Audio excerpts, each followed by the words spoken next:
Chapter 101. But after these few auditions, what kind of people were they?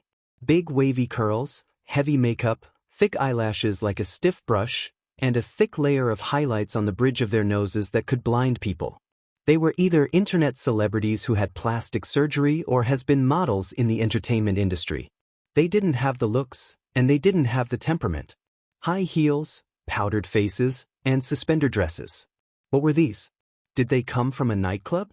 Other than that, the two auditions today could be summarized in 6 words: a whole morning of crying scenes. It seemed that these people all knew that crying scenes were the most demanding of acting skills. Therefore, after a whole morning, the people who came in for the audition all chose the most classic crying scenes in the script. Crying. Although crying scenes were the most demanding of acting skills, no matter how good the plot was, if it was repeated over and over again, it would be boring. These girls cried until Lin Fengtian's head was spinning and he didn't have the mood to act. Lin Fengtian propped up his chin in boredom. The black pencil in his hands spun quickly. He couldn't help but think of the little elf he met at the school gate that day. That girl was the real Yin Xiaochuan in his heart. That girl didn't need to act. She just had to stand there and she looked like a character who walked out of a book. It was all his fault for being muddle-headed. Sigh. The little assistant glanced at the director coldly from the side. He thought that Director Lin was about to get lovesick. Lin Fengtian was frowning bitterly when Yun Shishir pushed open the door and walked in. She was wearing a clean long dress. Her pure and beautiful face seemed to be covered with a thin layer of foundation. Her whole person was lovely and moving. She had a quiet temperament, a gentle smile, and a radiant look in her eyes. It was as if she had walked out of a book. Yin Xiaochuan. The examiners were all stunned. When the little assistant saw her, his eyes were wide open. Director Lin, it's her. Under everyone's amazed gazes, Yun Shishir seemed to be a little reserved. Her steps were small and light, and her jet-black waist-length hair covered her entire back, rippling gently with the breeze blowing in from outside the window. She walked to the front of the interview table and raised her head. Her snow-white face was pink, and it was unknown whether she was nervous or not. In her eyes, there was the hesitation and anticipation of stepping onto the stage for the first time as a student. It was as if she was performing for the first time in her life in front of tens of thousands of people in a school auditorium. She looked around nervously and finally saw Gu Xinghe on the rostrum. It was as if a rock had been lifted from her heart. She closed her eyes and took a deep breath. Then she slowly said, "Hello everyone. I'm Yin Xiaochuan from Grade 2 Class 1. I'm very honored to be able to step onto this stage." Halfway through her sentence, she was at a loss for words, like a child who had forgotten her lines on stage for the first time. She looked uneasily at Gu Xinghe. A producer at the side, was so shocked that his eyes widened. He thought that the girl was so nervous that she made up her lines. Just as he was about to stop her, Lin Fengtian pressed on his shoulder and he immediately kept quiet. When Lin Fengtian looked at Yun Shishir again, his eyes were filled with amazement and praise. Chapter 102. The other producers were only in charge of the audition, but Lin Fengtian was the director of this movie. He was already familiar with the script. This girl did not get nervous and misread her lines. Instead, she proved it with her acting skills. This girl was extremely smart. She seemed to have guessed that most of the contestants in the audition would choose the crying scene. All the examiners were already bored. She abandoned the emotional scenes and chose the most beautiful scene in the script. In the script, Yin Xiaochuan had been practicing piano with Yin Dongyu in the music classroom since she was young. Piano was the most simple bond between siblings. They were attracted to each other through music, obsessed and falling for each other. Yin Xiaochuan liked to stick to Yin Dongyu since she was young. However, she was a little distant from her other classmates, so she never had many friends. It just so happened that the school held an annual talent show in the second year of junior high school. Yin Dongyu signed her up. With her brother's encouragement, Yin Xiaochuan went through the preliminary and semifinals and finally stepped onto the highest stage in the school. Yin Xiaochuan, who was on the stage for the first time, was young and nervous. Yin Dongyu sat in the first row and encouraged her with all his might. That was the plot. and it was also the most romantic scene in the novel. This girl was quite interesting. Lin Fengtian's eyes lit up. This girl's every frown and smile was so infectious. In front of him, it was as if he was no longer at the audition venue. At this moment, it was as if he was in a huge auditorium. The cheers and applause of the students, as well as the long period of tension and silence when Xianxia stepped onto the stage, were suffocating. It was so immersive. How good of a seedling was this? Lin Fengtian turned his head and said excitedly, "Dongyu, cooperate with her." Gu Xingze also seemed to understand. With many years of acting experience, he could immediately immerse himself in the role. He suddenly stood up. Just like how Dongyu was nervous about his sister's appearance in the movie, he gazed at her with eager and expectant eyes. Xianxia's eyes met his, and after a brief exchange, a shy smile appeared on her face. "Hello everyone, I'm Xianxia from Year 2 Class 1. I'm very honored to be able to step onto this beautiful stage. Next, I'll be singing a piano piece, Autumn Whispers." Then, she slowly walked towards the beautiful tripod piano in the music room. She slowly walked past the piano, and the moment her fingertips touched the keys, she pressed a few wrong notes. However, she once again gently stroked the piano keys, as if her nervous soul had finally been released. Her posture was so graceful that she was like a musical fairy. Lin Fengtian suppressed the excitement in his heart. Could it be that this girl could play the piano? Or was the scene going to end here? Just as he was looking forward to it, Xianxia's 10 fingers stroked the piano keys, and a romantic piano song, Autumn Whisper, flowed from her fingertips like flowing clouds and flowing water. Smooth and graceful. This piano piece was extremely difficult to play. Not to mention the others, even Gu Xingze was captivated by this nightingale-like melody. In the drama, Xianxia won first place in the talent show with this song, Autumn Whisper. The girl in front of him, sitting by the piano, was as beautiful as an angel who had fallen into the mortal world. After she finished playing a song, she smiled confidently, stood up from the piano stool, and walked to the front of the stage. She calmly accepted the endless applause from the teachers and students of the school. Good, great, wonderful. Lin Fengtian was the first to lead the applause. Chapter 103. Xianxia, this is the Xianxia I've been looking for. She looked exactly the same as if she had walked out of a book. While Lin Fengtian was pleasantly surprised, he could not help but have some doubts. Was this girl really not from an acting school? She immediately got into character and used her best performance to prove her acting skills. This girl was quite smart, a rare talent in acting. In fact, teen movies did not require acting skills. No matter how hard one cried, it would be boring and the audience would find it boring. Most of the time, youth was a kind of nostalgia and nostalgia for the beauty of youth. Teen movies, on the other hand, used beautiful stories to dig deep into the treasured memories of the audience. Expressing the beauty of youth and stirring emotions at the right moment was the true essence of teen movies. This girl made everyone's eyes light up. Amidst the applause, Gu Xingze could not help but step forward. Just like in that beautiful scene in the movie, Dongyu walked onto the stage and pulled Xianxia, who was receiving applause and cheers, into his arms. Good, wonderful, wonderful and memorable. Lin Fengtian applauded excitedly. The other producers could not help but nod in approval. Not only Lin Fengtian, but everyone who had experienced the devastation of a morning's crying scene felt that Xianxia's performance could be said to be a spring breeze. Oh God, she's so beautiful. I suddenly thought of my first love. An executive director was touched by the scene and the corners of his eyes were slightly moist. Even Lin Fengtian was greatly surprised. At first, he liked this girl because she was pleasing to the eye and because she had outstanding looks that matched the temperament of the female lead in this movie. Who would have thought that after meeting her today, she would be such a capable actress? However, she was not from an acting school. How could her acting skills be so amazing? This had nothing to do with talent. Some actors did have amazing talent in acting, but this girl was different. From the moment she went on stage, she was in the zone of acting. Her professionalism, superb acting skills, and even perfect positioning. Only someone who had been in the entertainment industry for 10 years could portray such a lively character. No matter what, Lin Fengtian, had found another piece of treasure.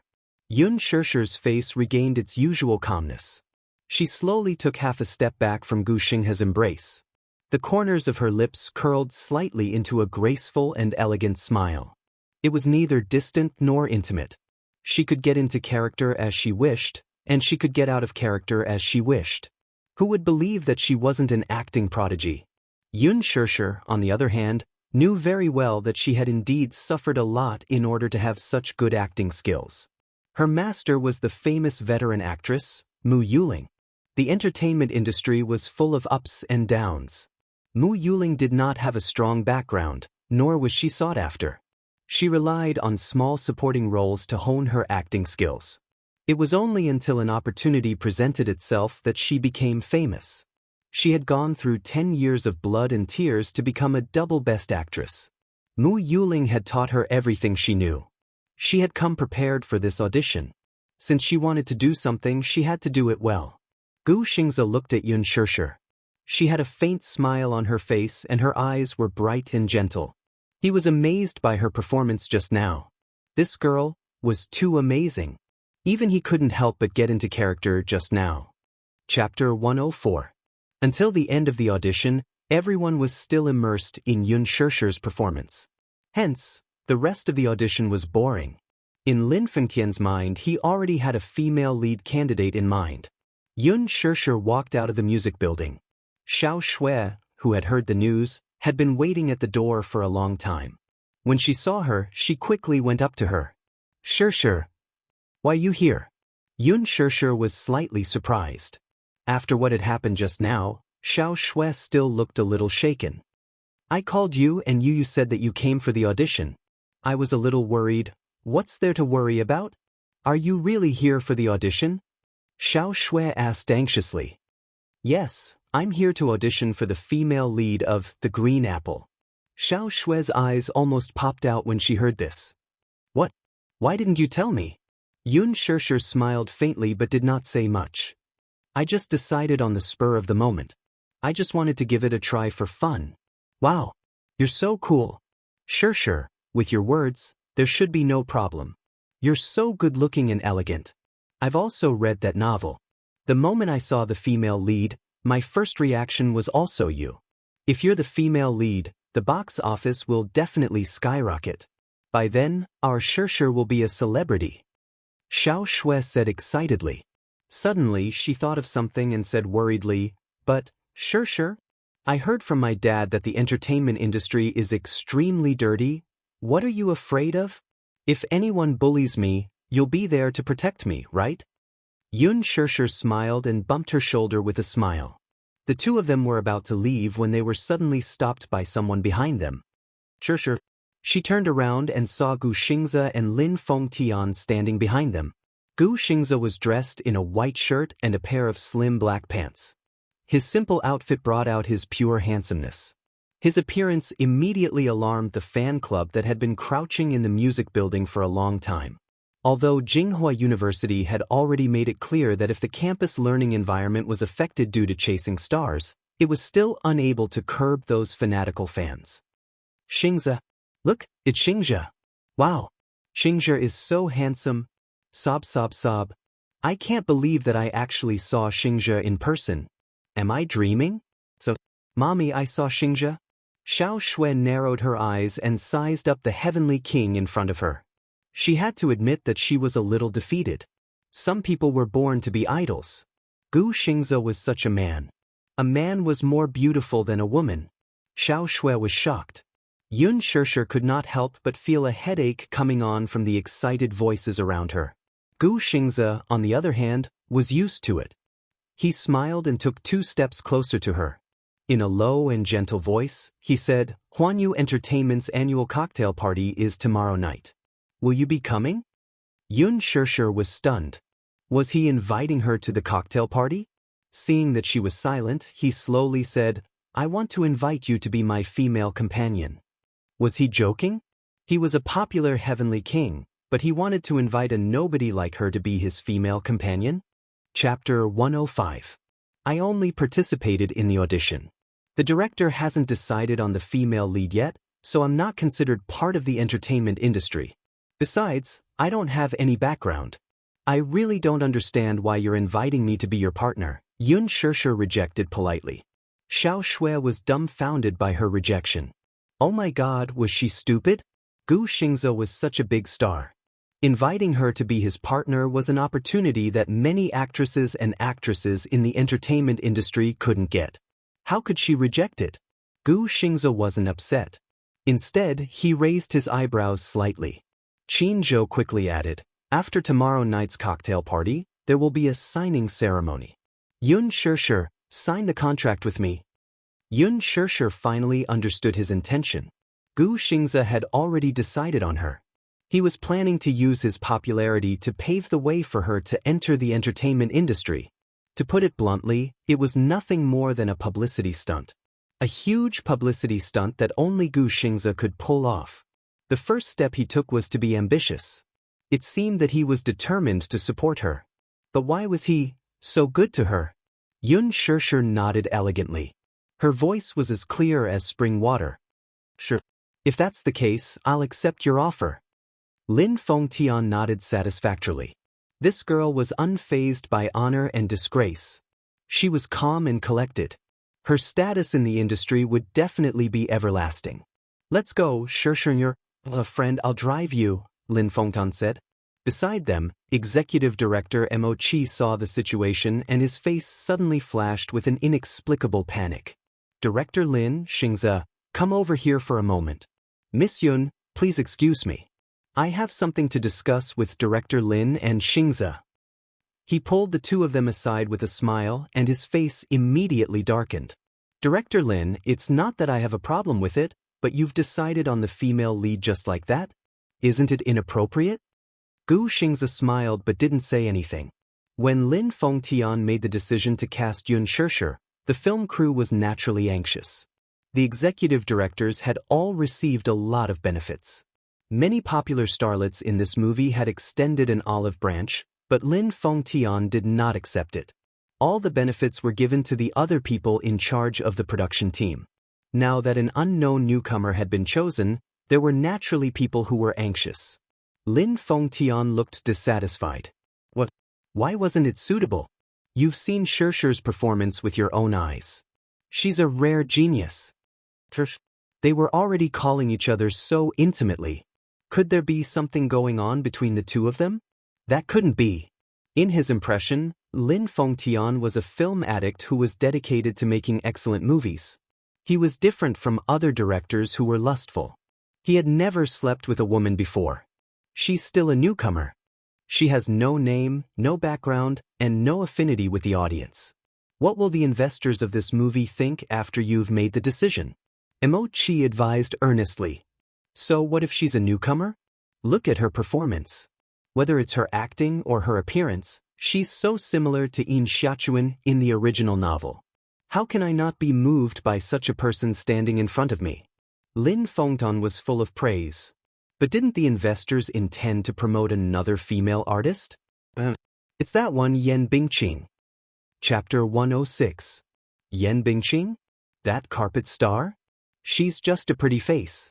She's either a white lotus or a naive sweet girl. What good works did he produce throughout the year? Other than acting coquettishly on the red carpet at the film festival, she has nothing but a pretty face and acting talent. Yan Bingqing was an A-list actress who relied on scandals to rise to the top. She was at the height of her fame and popularity. She had a lot of tricks up her sleeves and had some background. She had a few investors behind her and was not someone to be trifled with. 10 years ago, the 16-year-old Yan Bingqing acted in a supporting role in a Qing dynasty drama. Although it was a supporting role, she had a lot of screen time. Back then, this Qing dynasty drama was popular all over the country. The main cast members shot to fame and their values skyrocketed. She, on the other hand, was not as famous as the main cast and was gradually buried. Later, she hooked up with a mysterious investor. This investor found a public relations team for her and used scandals to hype her up, making her the queen of hot topics. However, Yan Bingqing was a complete flower vase with no acting skills. She had the background, the backing, and the resources. Until now, the only work that mentioned her was the maid in the Qing dynasty drama from 10 years ago. Last year, she acted in a palace drama and acted as the female lead. She acted as the romantic empress of a generation and turned into a white lotus. Lin Fengtian really didn't like her acting skills. Previously, director Yan wanted to promote a little model with the surname Han. She was dressed in tacky rouge and her face was unrecognizable. What do those investors think my movie is? That they can be in it just because they want to? Mo Chi broke out in cold sweat but still shamelessly tried to persuade him. Not far away, Xiao Shui couldn't help but mutter, Sure, what are they talking about? Look at how angry Director Lin is. I don't know, Yun Shishir said as she caught a glimpse of a familiar figure not far away. She looked over and was inwardly shocked. Xiang. Xiang's name was known by everyone in the industry. He was famous not because of the number of popular works he had, but because of the notoriety of his debauched private life. It was rumored that his background was extremely tough, and this man was quite ruthless. There were also rumors that he had a very scary underworld background. Most of the small stars in the entertainment industry did not dare to offend such a person. The newcomers in the industry came one after another. Many female celebrities were willing to sacrifice their chastity in order to become famous. However, none of the female celebrities dared to climb onto Xiang's bed. All of them avoided him. Ling liked women, but he had a perverted taste in bed. He liked both men and women, and had played with many artists. As far as Yun Shishir knew, he had taken a few gangster bosses to gang rape a Miss World more than 90 years ago. However, the Miss World had gone crazy overnight and had contracted a terrible disease. In less than 2 years, she had died of depression. The limelight was suppressed by Xiang. However, most people in the circle were influenced by his evil deeds. If the artist's management company wasn't tough enough, Xiang would be able to play whoever he wanted. Why was he here? Could it be that he was using the audition as an excuse to pick a few young models to play with? Xiang and another producer walked out of the bathroom while talking and laughing. From their proud faces, it seemed that they had gained a lot today. Chapter 107. One of the producers had a dispirited look on his face.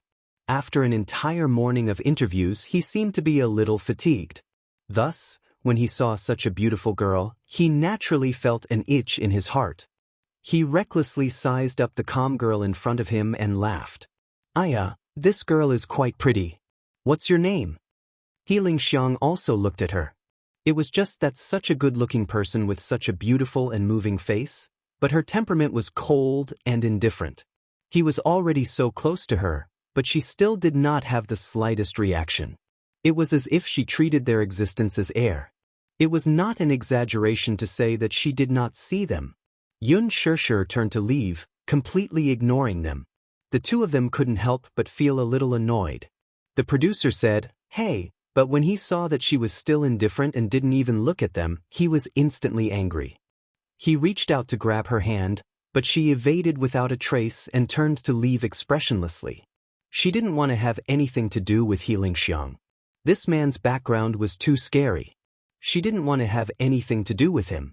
When Xiang saw that, he exclaimed, Whoa! He stared at her back view with round eyes and mocked coldly, This girl has quite a character. She's probably here for the audition. She really doesn't know the rules. She has eyes but can't recognize MT Tai. She doesn't know who is in front of her. She actually dares to act all high and mighty in front of director He. As he said that, the producer turned to look at Xiang. Am I right, director He? Xiang ignored him, but he was interested in the delicate girl in front of him. He went forward and grabbed her arm. Classmate, I'm talking to you.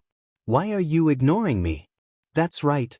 Little classmate, don't refuse a toast only to be forced to drink a forfeit. The producer also glared at her from the side. She was a dog that bullied others because of her master's power. Sure, ignore him. One look and you can tell that he's not a good person. Little did he know that this name caused Xiang's eyes to brighten up a little. Sure. He frowned as he repeated the name a few times.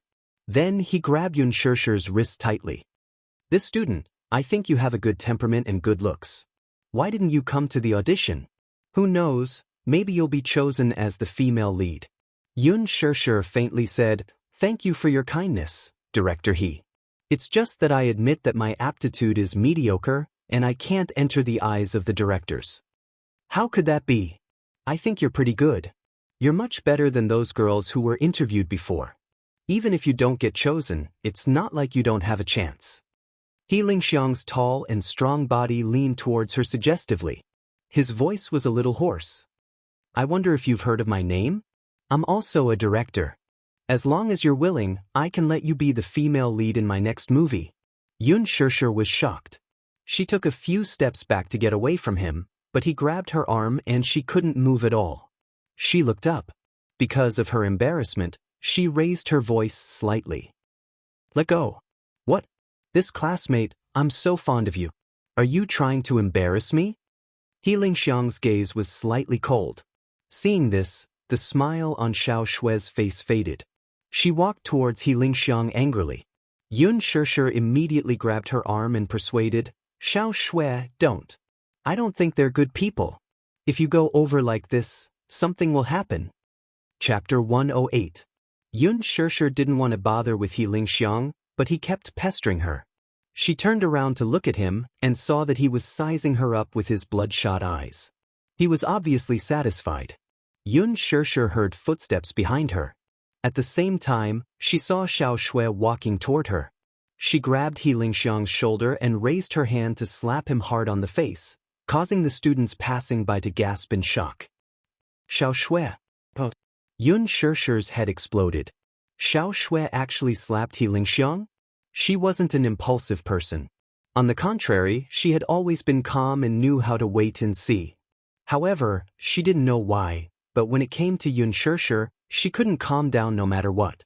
She was especially enraged when she saw the lecherous man holding on to Yun Shurshu's arm and refusing to let go. With a slap, He Lingxiang was thrown to the ground in a sorry state. He propped himself up and spat out a mouthful of blood. 2 of his teeth had been knocked out. His face was flushed red with anger at once. Yun Shurshu saw this and her heart was suffocated for a moment. Xiao Shue used to be a black belt master in the Taekwondo club. Damn it! How dare you hit him? The producer at the side scolded and quickly helped He Lingxiang up. His fierce eyes swept in the direction of Yun Shurshu and Xiao Shue.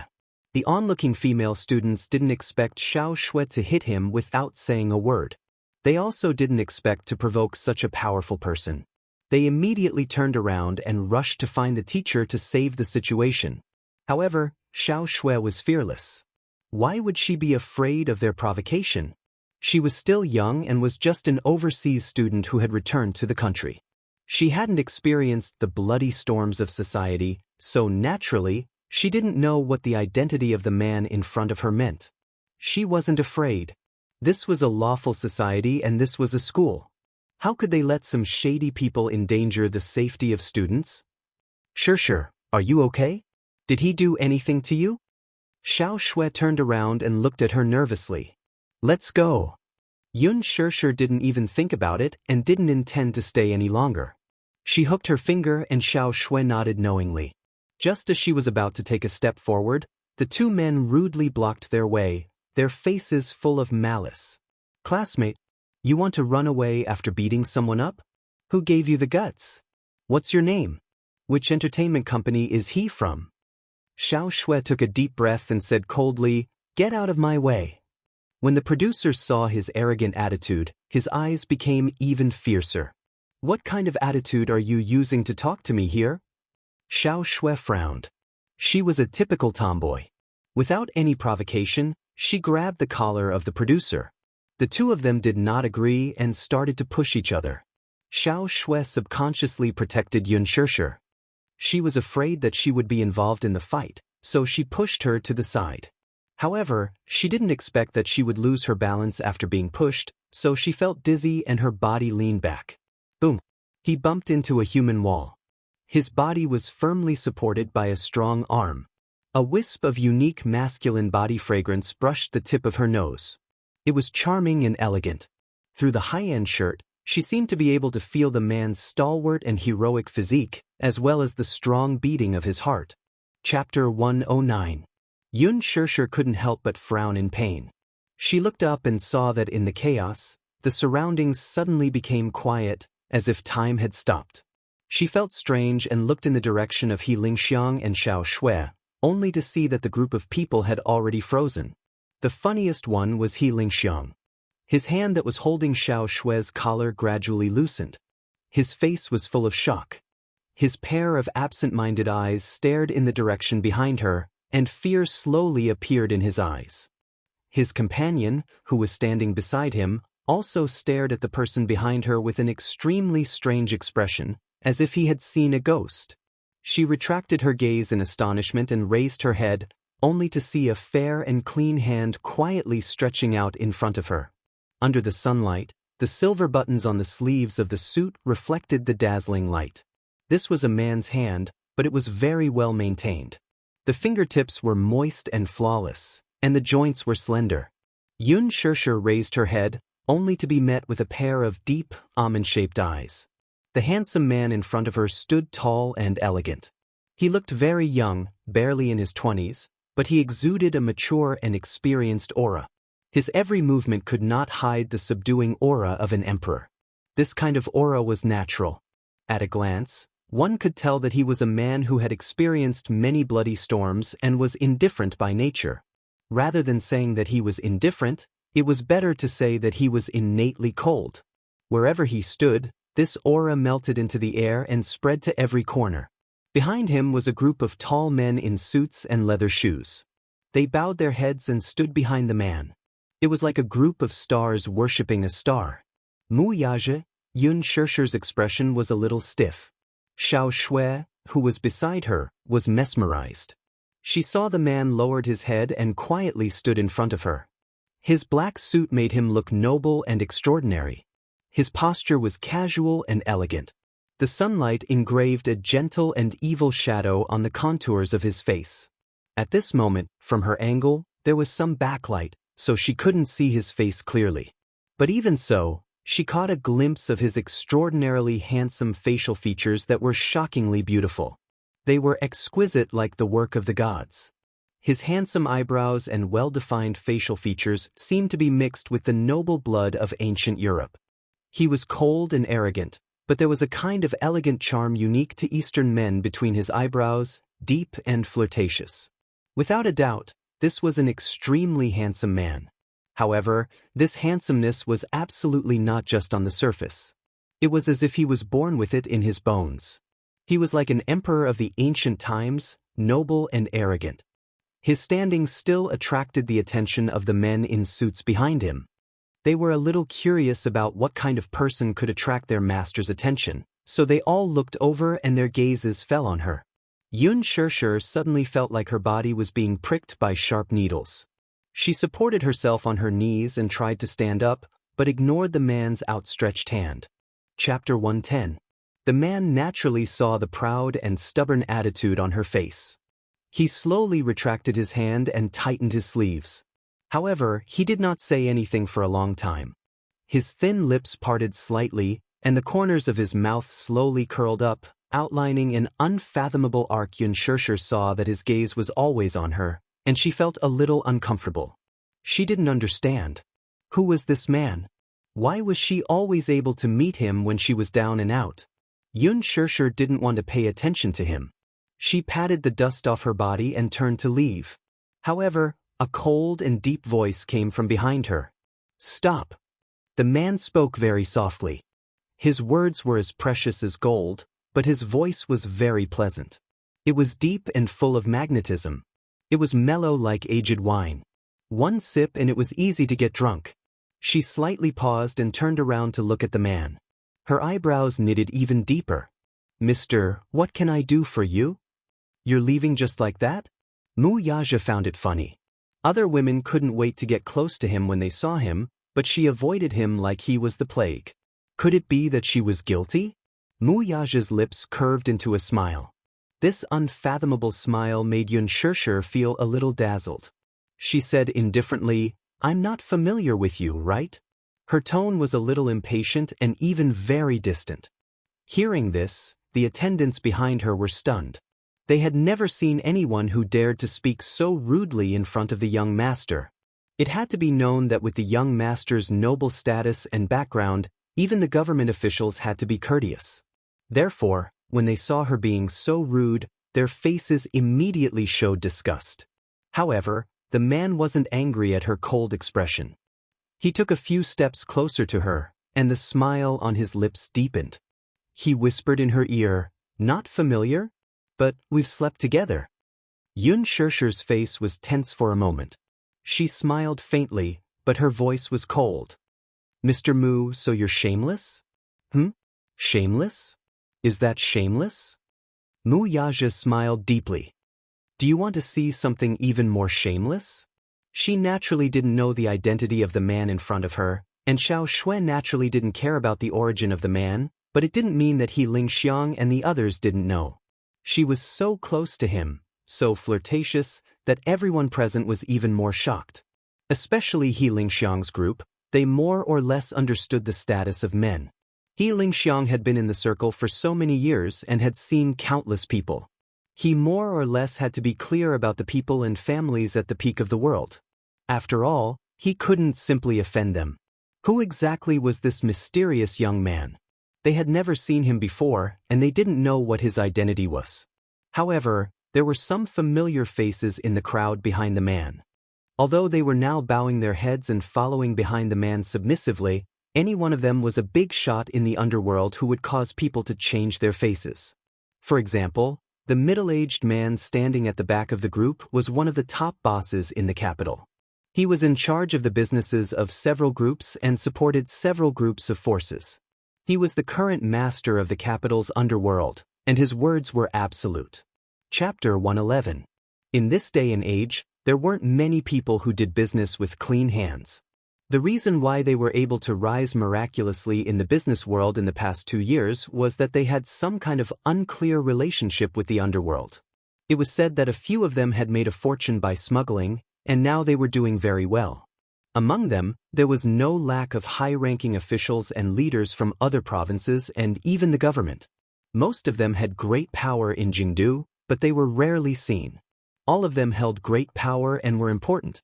As for the few tall men standing in front of the crowd, after He Lingxiang recognized them, their faces couldn't help but turn pale. These people were from the Mu family. The Mu family was a famous and huge family. They were also the descendants of the largest family in the country and even in Asia. However, He Lingxiang did not know anything about his background. It wasn't that he didn't have enough information, but with his status, he didn't have the right to ask. This family could be said to be secretive in the underworld, never revealing their talents. He only heard that the Mu family had a big business and the forces under them were both from the underworld and the underworld. Years ago, the Mu family had established Dishing Financial Group through bleaching, and the industry chain under their name was entrenched in the global financial industry. The outside world called this low-key but prominent family business the Mu Empire. Whether it was in the country, Asia, North America, or some countries in Western Europe, the Mu family's power spanned across the board and was the revered leader. With the Mu family's century-old business and foundation, people who weren't in charge of the Mu family didn't know how vast the Mu family's business was. He only heard that a few years ago, a country had run into the Mu family's gun because of some political conflict. That year, Dishing Financial Group withdrew all its investments from the country's industries and cancelled all long-term transactions. This caused the country's economy to rapidly regress to the pre-liberation era. The country had no choice but to tighten its belt and learn to be a better person. Each of these big shots could shake the earth and shake the mountains, but now, they were all standing respectfully behind the man. He Lingxiang only felt fear toward the identity of the man in front of him. However, this Xianxia dared to give this man a hard time in front of so many people? He Lingxiang sneered in his heart. Wasn't this a slap to his face in front of so many people? She was afraid that her end would not be pretty. His heart was filled with pride. Sure enough, he saw a fierce-looking, cold-faced man in the crowd about to step forward and teach this girl who didn't know what was good for her. However, when he raised his head, he saw that his master had turned his face slightly. His expression was extremely cold, and that gaze contained a hidden warning. His heart trembled, and he immediately understood. He immediately retreated without batting an eyelid. They didn't understand the man's intentions. The young girl in front of him was neither a relative nor a friend, yet she kept giving him attitude. This was clearly a great disrespect to the boss. However, the boss did not seem to be angry at all. Could it be that their master's iron tree had blossomed? Boss, who had never been interested in women, was finally enlightened? One had to know that the boss was young and full of vigor.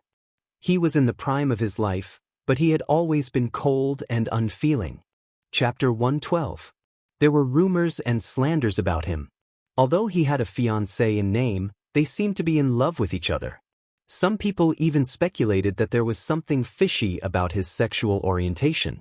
Otherwise, there was a problem in that area. However, these were all just people's guesses. There were also rumors that his fiancée was infertile. Mu Yichen's biological mother was someone else. Grandpa Mu had been anxious all these years. He was so anxious that his hair had turned white. Firstly, Grandpa Mu placed great importance on passing down the family line. There were 3 ways to be unfilial, and having no descendants was the worst. He was the only one left in the Mu family. It was time for him to start a family. However, Mu Yaja had not married yet. Mu Wanru's so-called fiancée had become a joke. Secondly, Grandpa Mu had heard a lot of rumors from the outside world, and he was annoyed by them. He had been busy looking for surrogate mothers for Mu Yichen all these years. From international socialites to the daughters of the upper class, he had paid attention to those who were well-matched in terms of social status. However, Grandpa Mu had seen many people, but he did not like many of them. He was even more strict than the emperors in ancient times. As they thought about this, they looked at each other and exchanged a few glances. They were well aware of each other's guesses. This time, it was He Lingxiang's turn to be dumbfounded. Who exactly was Yun Shishir? Yun Shishir could tell that this group of people was not simple. She recognized the mayor of Jing City standing in the crowd. She had seen him in the newspaper some time ago and had some impression of him. While she was trying to figure out the man's intention, a series of messy footsteps came from not far away. There were also a few men's disdainful curses and noises. It turned out that they were He Lingxiang's henchmen, the producer, who had called them over. They rushed over as soon as they received the call. They thought that someone was causing trouble. However, when He Lingxiang turned around and saw his henchmen, his face turned pale. He turned around and glared at the producer. The producer beside him heard the commotion and knew that his henchmen had rushed over. However, he frowned when he saw the situation. Yun Shishir looked in the direction of the voice. Judging from their rude and unreasonable gait, it was not hard to tell that they had some background and were clearly relying on He Lingxiang's influence. However, when she saw the lineup at the entrance, she could not help but be stunned. Ultimately, they were not as perceptive as He Lingxiang. With his qualifications, how could he come into contact with people of such status? Naturally, he did not recognize the big shots in this crowd. Director He, who are these people? Why are they crowding around the door? He Lingxiang turned around and waved at the men in suits. Hurry up and leave. Don't crowd around here. If you disturb the director's selection, you'll have to bear the consequences. As soon as he finished speaking, he saw that everyone's expressions were calm.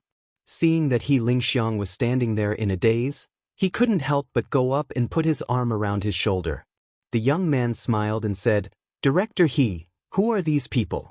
Could it be that these brats have eyes but failed to recognize Mount Tai and are looking for trouble with you? He pointed at Xiao Shui. He Lingxiang's face turned even paler. He then pointed at the indifferent man standing beside Yun Shishir. His attitude became even more arrogant. Or is it this brat? This. Chapter 113. He Lingxiang smiled bitterly and shook his head. His face was unsightly as he winked at him a few times. However, this person was not enlightened. He even mistakenly thought that He Lingxiang meant the trouble caused by the black suits, and his heart was filled with anger. Hey, I told you not to crowd around here. Didn't you hear me? After he finished speaking, he took the lead and rushed over. Just as he was about to put his hand on the man's shoulder, he saw that the handsome man did not avoid him. He stood there arrogantly and did not even look at him. At that moment, the assistant only saw a black shadow flash in front of him. Before he could understand what was going on, his wrist was firmly grabbed by the man who rushed out from the crowd. A heart-wrenching pain came from his wrist. With a twist and a turn, his entire body was thrown into the air. He was thrown a few meters away by a huge force and slammed heavily into the wall, causing it to crack. The assistant fell to the ground in a sorry state. He felt a surge in his chest and vomited a mouthful of blood. He immediately rolled his eyes and fainted. Xianxia was shocked. When Xiao Shui saw this, she could not help but be shocked. She took a step forward and wanted to bring Xianxia back to her side. However, at that moment, she saw a man who was not tall but had a shocking aura slowly walk out from the crowd. The man stood still and scanned the surroundings with his eyes that were as sharp as a blade. His voice was thick and dignified. What kind of trash are you? Do you think you have the right to act rashly in my territory? When these words came out, Xianxia and the rest were so shocked that they immediately knelt on the ground. Their bodies were trembling and they did not dare to make a sound. The one who spoke was Lin Xiaojing, the leader of the Qingyang gang, one of the most powerful men in the capital. Speaking of Lin Xiaojing, his position was not shallow. He could be considered the leader of the Qingyang gang in Beijing. Now, most of the organizations in Beijing were completely controlled by the Qingyang gang. Many management companies in the entertainment industry had some background in both the underworld and the underworld. The Qingyang gang supported several management companies. The headquarters of the Qingyang gang was located in the capital and had many branches. It had hundreds of thousands of members, which showed its influence. Lin Xiao was the head of such a gang, which meant that he was the highest leader of the gang. This area was nominally under his jurisdiction. Therefore, for someone to cause trouble in his territory, let alone in front of a big shot from the Mu family in the capital, this was an act of insubordination. He glanced at Ling Xiangyuan, who was kneeling on the ground silently, and asked, "What's your name?" Ling Xiang was shocked. He was terrified of Lin Feng's threat. Suddenly, he thought of something. He raised his head and carefully said, "Boss Lin. In fact, I am. Your voice is too soft. I can't hear you." Lin Xiaojing said impatiently. Ling Xiang closed his eyes and mustered his courage to raise his voice. "My name is Ling Xiang. May I ask, this is..." He smiled apologetically as he carefully looked at the tall man who was surrounded by the crowd. Respect immediately appeared on Lin Xiaojing's face as he said to Ling Xiang, "Is Disheng Financial Group's chairman Mu someone of your status can inquire about?" Ling Xiang, who had always been arrogant, could not help but be shocked. He said incoherently, "Forgive me for being presumptuous, but I didn't know how to appreciate favors. I actually didn't recognize that this is Disheng Financial Group's chairman Mu." Chapter 114. He was trembling with fear when he was suddenly interrupted by an abrupt voice. "What's the matter? Why are there so many people at the entrance?" Lin Fengtian had just walked out of the audition venue when he vaguely heard a strange commotion downstairs. He hurried over, only to see such a scene. While he was still in shock, he caught sight of the slender figure in the crowd and said with a curious expression, "Chairman Mu. What brings you here today?" Mu Yaja glanced at him coldly but did not bother with him. In such a big company like Huanyu, Lin Fengtian was, without a doubt, the most wily old fox. Unfortunately, this person was a little special and had some tricks up his sleeve. He was a rare talent, so Mu Yaja could not be bothered with him. Lin Fengtian chuckled. He turned his gaze and saw Xianxia, who was tightly protected by Xiao Shui, and understood what had happened. "Brother Mu." Suddenly, a shy and sweet figure barged in. Everyone turned around and saw a well-dressed girl in an aqua blue pleated dress running toward Mu Yaja happily. She pushed away Xianxia, who was standing in front of Mu Yaja. Where did this woman come from to block Brother Mu? What an eyesore! She secretly glared at Xianxia before turning to face Mu Yaja with a charming smile. "Brother Mu, why are you here? Did you specially come here to see me? Lu Jingtian, 20 years old, was the eldest daughter of the capital's military and political elite. She was also the top socialite of the upper class. The Mews and Lus had been on good terms for generations, so there was a rumor that Lu Jingtian was originally the crown princess that old Master Mu had his eyes on. Unfortunately, the concubine had feelings for him, and the man had no such intentions. The young master of the Mu family had watched her grow up, so the two had a close relationship. Lu Jingtian, the eldest daughter of the Lu family, had a crush on the young master of the Mu family. This was no secret in the capital's rich and powerful families. Mu Yaja took great care of Lu Jingtian, doting on her no matter how trivial the matter was. He treated her like his most beloved younger sister. However, to Mu Yaja, their relationship was just that. Lu Jingtian stared at him in a daze. The name Mu Yaja had left a deep imprint in her heart. Just hearing it made her heart go numb. How much did she love this man whom she had admired since she was young? Even in her dreams, she hoped that he would take a second look at her. Alas, his eyes seemed to be looking in Yun Shishir's direction, and she could not help but steal a few more glances at him. In her heart, she admitted that this girl was very beautiful. Huanyu Corporation controlled almost half of the entertainment industry. Having followed Mu Yaja around, she could be said to have seen countless people and had seen many beautiful women. However, what she could not help but be jealous of was that this girl's looks were different from those who were vulgar. She was delicate, elegant, and natural, without a trace of impurity. It was as if all the beautiful words in the world could not be used to describe this girl's otherworldly beauty. She had overheard Lin Fengtian's words not far away, and she felt even more jealous. The reason why Lu Jingtian wanted to enter the entertainment industry was none other than to appear in Mu Yaja's sight more often. Lin Fengtian was the ace director she dreamed of befriending, but she seemed to have heard that this big shot was willing to lower himself and take the initiative to sign a contract with this girl. Chapter 115. At the thought of this, panic flashed across her heart. Seemingly wanting to establish her high and mighty status, she immediately turned to face Mu Yaja with a smile. "Brother Mu, why are you ignoring me?" Mu Yaja lowered his eyes slightly and finally saw her for the first time with his slightly cold eyes. "Director Lin is here today too. He's a judge. Why don't we have coffee together after this audition?" Lu Jingtian naturally hooked her arm around his. Her coquettish tone sounded very intimate to outsiders. She deliberately raised her voice, for no other reason than to announce in front of everyone that she had a close relationship with the most respected young master of the Mu family, the most prestigious family in the capital.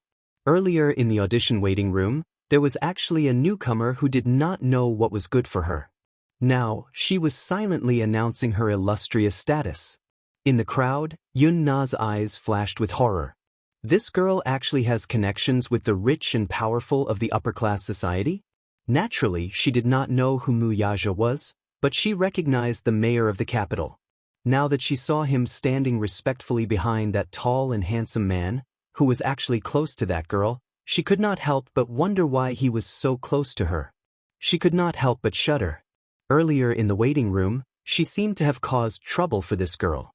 Could this Lu Jingtian be planning to take revenge on her? Mu Yaja naturally saw through her vanity, but he did not expose her. "Your grandpa asked me to visit you." Hearing this, Yun Shishir's eyes darkened slightly. It turned out that this man was here to visit her. When Lu Jingtian heard this, her vanity was satisfied and she pretended to be angry. "He must be here to let you talk about me again. Grandpa has always disapproved of me entering the entertainment industry, but I love acting. Brother Mu, this is my dream." Mu Yaja's lips curled into an elegant smile, but he did not say a word. Lu Jingtian continued, "Brother Yaja, didn't you invest in this movie? Jingtian really wants to play the female lead." Mu Yaja took a step forward with Lu Jingtian following closely behind him. Behind them was a mighty entourage. The crowd gradually moved further and further away, just like an emperor in ancient times patrolling the land under his control, proud and noble. "Let's go, Shishir, and the girl beside you, this girl I'll drive you," Lin Fengtian said. Everyone walked to the door. When Xiao Shui saw the shiny black Rolls-Royce Phantom, her soul almost left her body. Like a happy child, he circled the car a few times. Good heavens! Rich people! This car was an imported antique. Lin Fengtian, who was watching from the side, was stunned. This little girl. Brother Lin. Xiao Shui immediately pinched her orchid fingers and came up to him. Can I take a few selfies? She said as she pointed at the luxury car beside her. It's right beside this car. Sure, Lin Fengtian agreed. She immediately took out her phone and took a few selfies beside the car. She put on all kinds of coquettish expressions, but in the eyes of others, she was all kinds of flirtatious. All right. Get in the car first. Lin Fengtian said to Yun Shishir. But Xiao Shui, on the other hand, was very excited. She happily got into the back seat first, leaving Yun Shishir behind. Yun Shishir could not help feeling a little flustered. Everyone got into the car one after another, but no one noticed the pair of eyes watching them from behind. Those eyes were filled with evil thoughts. Chapter 116. This Yun Shishir was really capable. But so what? Wouldn't it be more fun to sleep with a woman that the big boss had his eyes on? What kind of person was Mu Yaja? Why would he fall for a newcomer with no status or background? The entertainment industry was full of talents, and there was never a lack of beautiful women. With Mu Yaja's status, what kind of woman wouldn't come and go as he pleased? The women that Mu Yaja played with, the leftovers would be pretty good too. As He Lingxiang thought evilly, he fiercely clenched the stack of Yun Shishir's information in his hand. Suddenly, his thoughts were interrupted by a delicate voice from the side. Hello. Hello, may I ask if you are Director He Lingxiang? He Lingxiang turned around and saw Yun Na with no makeup on. Yun Na had just washed off all the makeup on her face, and it actually looked cleaner.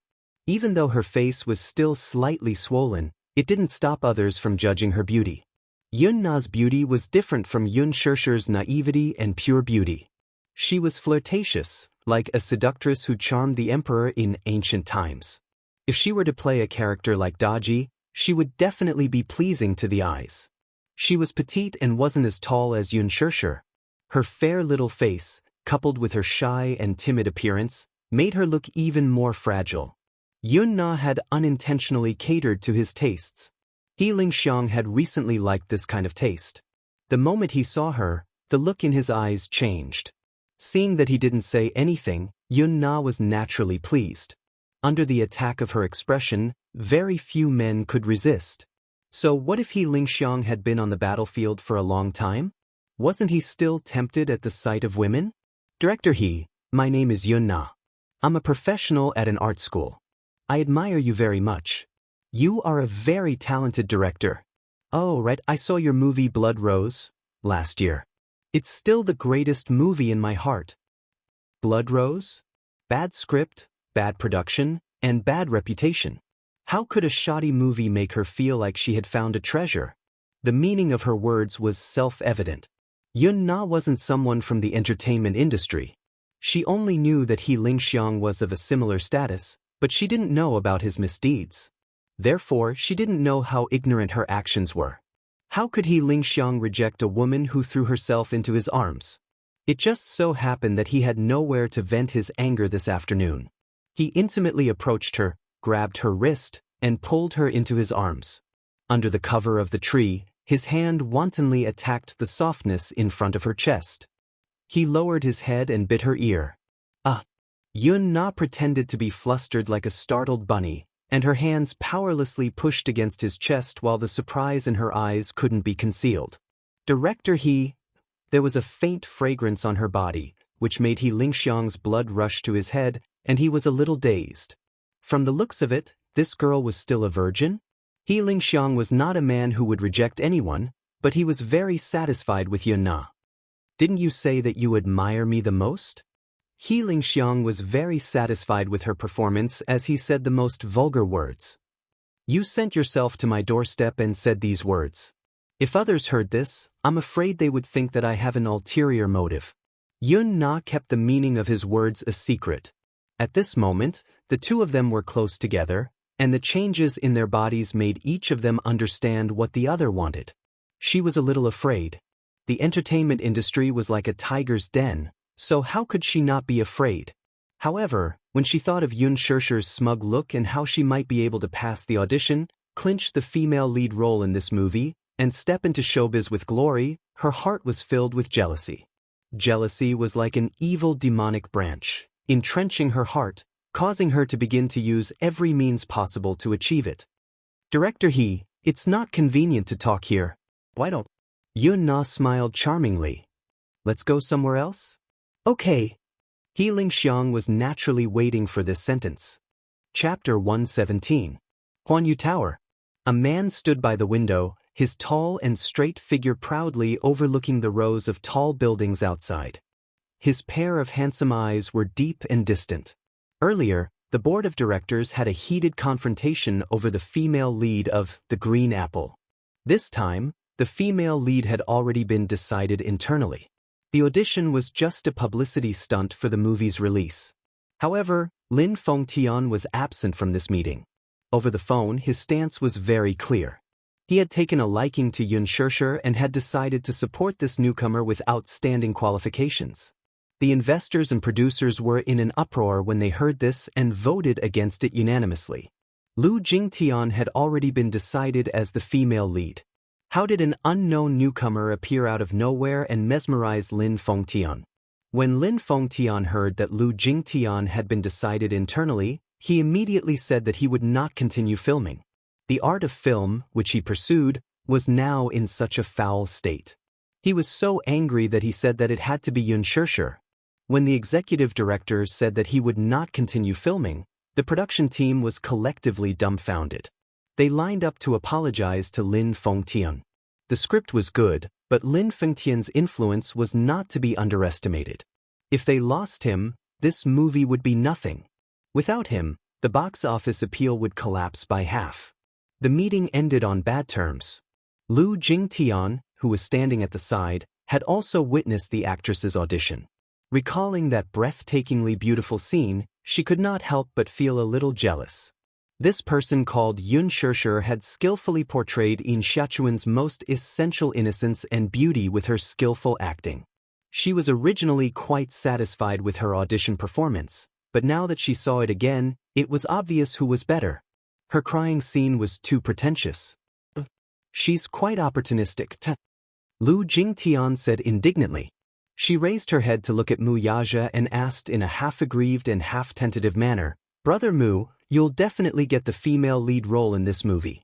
It's for Jinggan, right?" Mu Yaja lowered his head to look at her without saying a word. She quickly tugged at his arm and coquettishly said, "Brother Mu, I really like this novel. It's my biggest dream to play the role of In Xiachuan. Brother Mu, this is a small wish, you can't satisfy me?" Mu Yaja pulled his hand out without a trace. His tone was calm but slightly indifferent. "Jing, I dote on you because your grandfather asked me to. But for me, I have a clear distinction between public and private matters. The movie was released by Huanyu. I'll invest, but I won't ask about the main character." "Brother Mu." Lu Jingtian's face flushed red as she choked on her words for the first time. She knew that the lead actor would be chosen by the director, but that was not the case in the entertainment industry. Usually, in a movie, the director rarely had the right to speak. Even a director as arrogant as Lin Fengtian had to consider the investors of the film. Huanyu was this movie's biggest investor, so it was needless to say how much power the company had. Mu Yaja returned to his desk and said lightly, "You're not a child anymore. I won't indulge you every time you act coquettishly. Brother Mu, get out." Mu Yaja lost his patience and coldly ordered. Lu Jingtian was startled. She knew that he had lost his patience, so she did not dare to anger him further and retreated resentfully. Just as she left, Aaron knocked on the door and entered. "Chairman Mu." Mu Yaja leaned gracefully against the back of his chair and looked at him with a pair of sharp eyes. Chapter 118. For some reason, the man's deep gaze made him shudder. He suddenly felt uneasy. Perhaps due to his guilty conscience, he did not even dare to raise his head. This man stood at the pinnacle of power. With a wave of his hand, he could turn the world upside down. His king-like aura seemed to be innate and intimidating. He, on the other hand, had betrayed this terrifying man. Until now, he was still in a state of shock. If the president found out that the investigation report had been tampered with, he would personally eliminate him. Just as he was lost in thought, Mu Yaja looked up and called, "Aaron." "Yes," Mu Yaja asked with a half-smile, "how long have you been with me?" "Boss, I've been with you for 4 years," he answered submissively. Mu Yaja replied faintly, "I valued you back then because of your outstanding ability. You said you wouldn't let me down. I was groomed by you, boss, and I'll be loyal to you for the rest of my life." Mu Yaja nodded and raised his hand with an unfathomable expression. There was a group photo between his fingers. Aaron carefully took the photo and saw the silhouette of a child walking out of a kindergarten with a small school bag.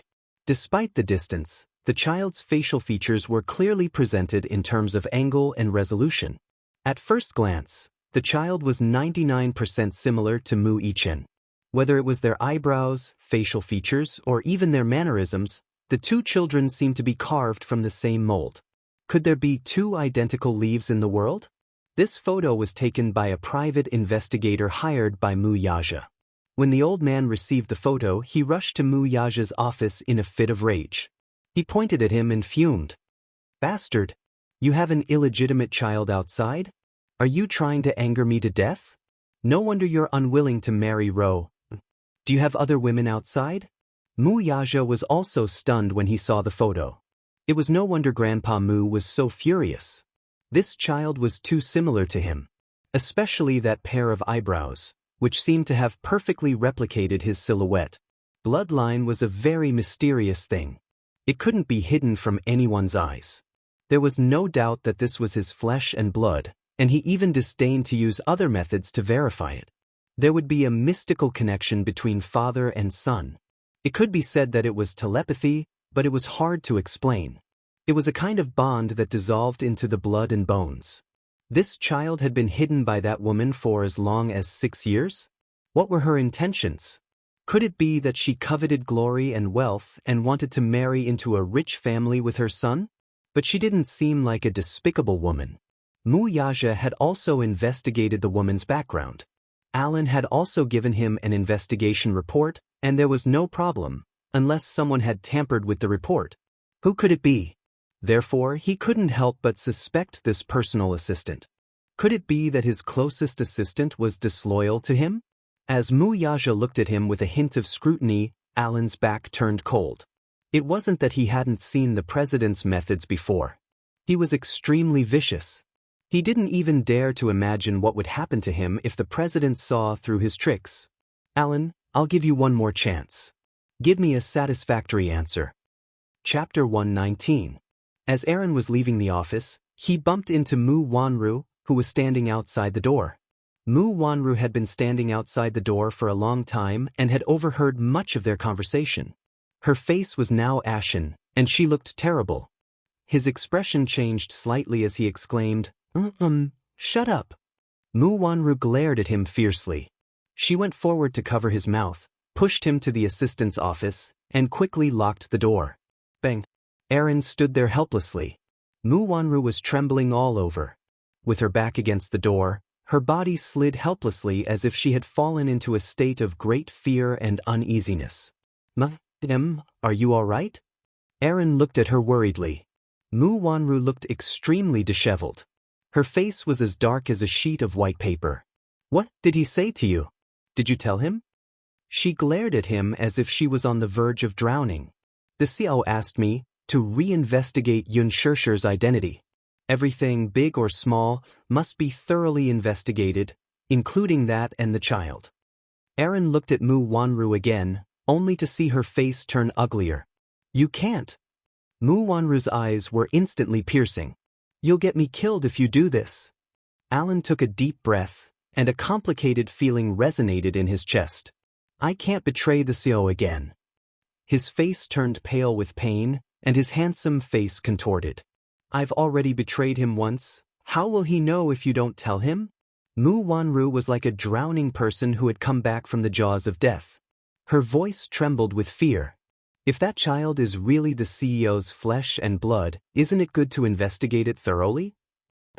Why? He asked in confusion. Mu Wanru, of course, could not tell him why. If the child's identity was found out, Yun Tianyu would be taken back to the Mu family as one of the future heirs of the Mu group. This woman would definitely rise in status because of her son.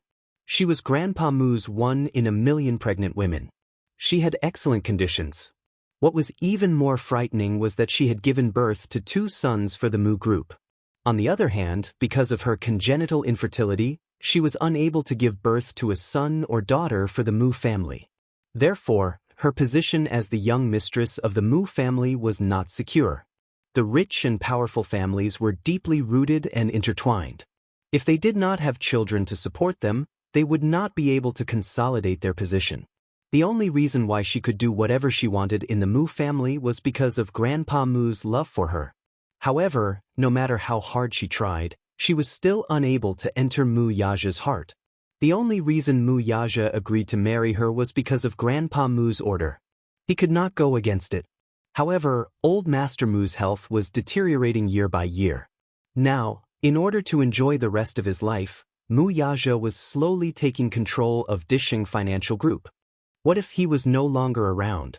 Would she still have a place in the Mu family? Would she be chased out of the family just like that? By then, it was not impossible for Yun Xianxia to rise to the top by relying on her son. The scariest thing was, if Grandpa Mu were to find out about Yun Tianyu's identity, he would definitely make him acknowledge his ancestors. Given his means, he would definitely investigate Yun Xianxia's background thoroughly. If the incident from more than a decade ago was involved, what would happen when Grandpa Mu learned that she had snatched Yun Xianxia's jade and had been impersonating her for more than a decade? Thinking of this, Mu Wanru shuddered. Don't investigate. If you do this, you'll destroy me. Mu Wanru covered her face haggard and sobbed helplessly. She was weeping like a pear blossom in the rain, but in her heart, she was viciously cursing. Chapter 120. D****. She was too slow. This Yun Xianxia, B****. Why did it have to be her? Why did it have to be her? Was she going to watch as the wealth and glory that was within her reach was snatched away by her? Looking at her pitiful appearance, Alan's heart ached as if it had been crushed. As a man, no one could reject a weak and helpless woman. Help me. Mu Wanru begged him. She leaned on his chest weakly and helplessly. Her hot tears dampened his shirt. I can't let that child return to the Mu family. Alan, I know you like me. This is the last time. Help me, okay? Mu Wanru's tears flowed down her cheeks. Alan's heart skipped a beat, and he looked at her in disbelief. She knew? They had been classmates in university for 4 years. Her gentleness, beauty, pride, and confidence had always been the most beautiful thing that he yearned for. He loved this girl from the bottom of his heart, but he had never shown it. Because from the beginning, he knew that she was a dream that he would never be able to reach in his life. He was so humble that he could not even confess his feelings to her. He could only look at her silently from afar.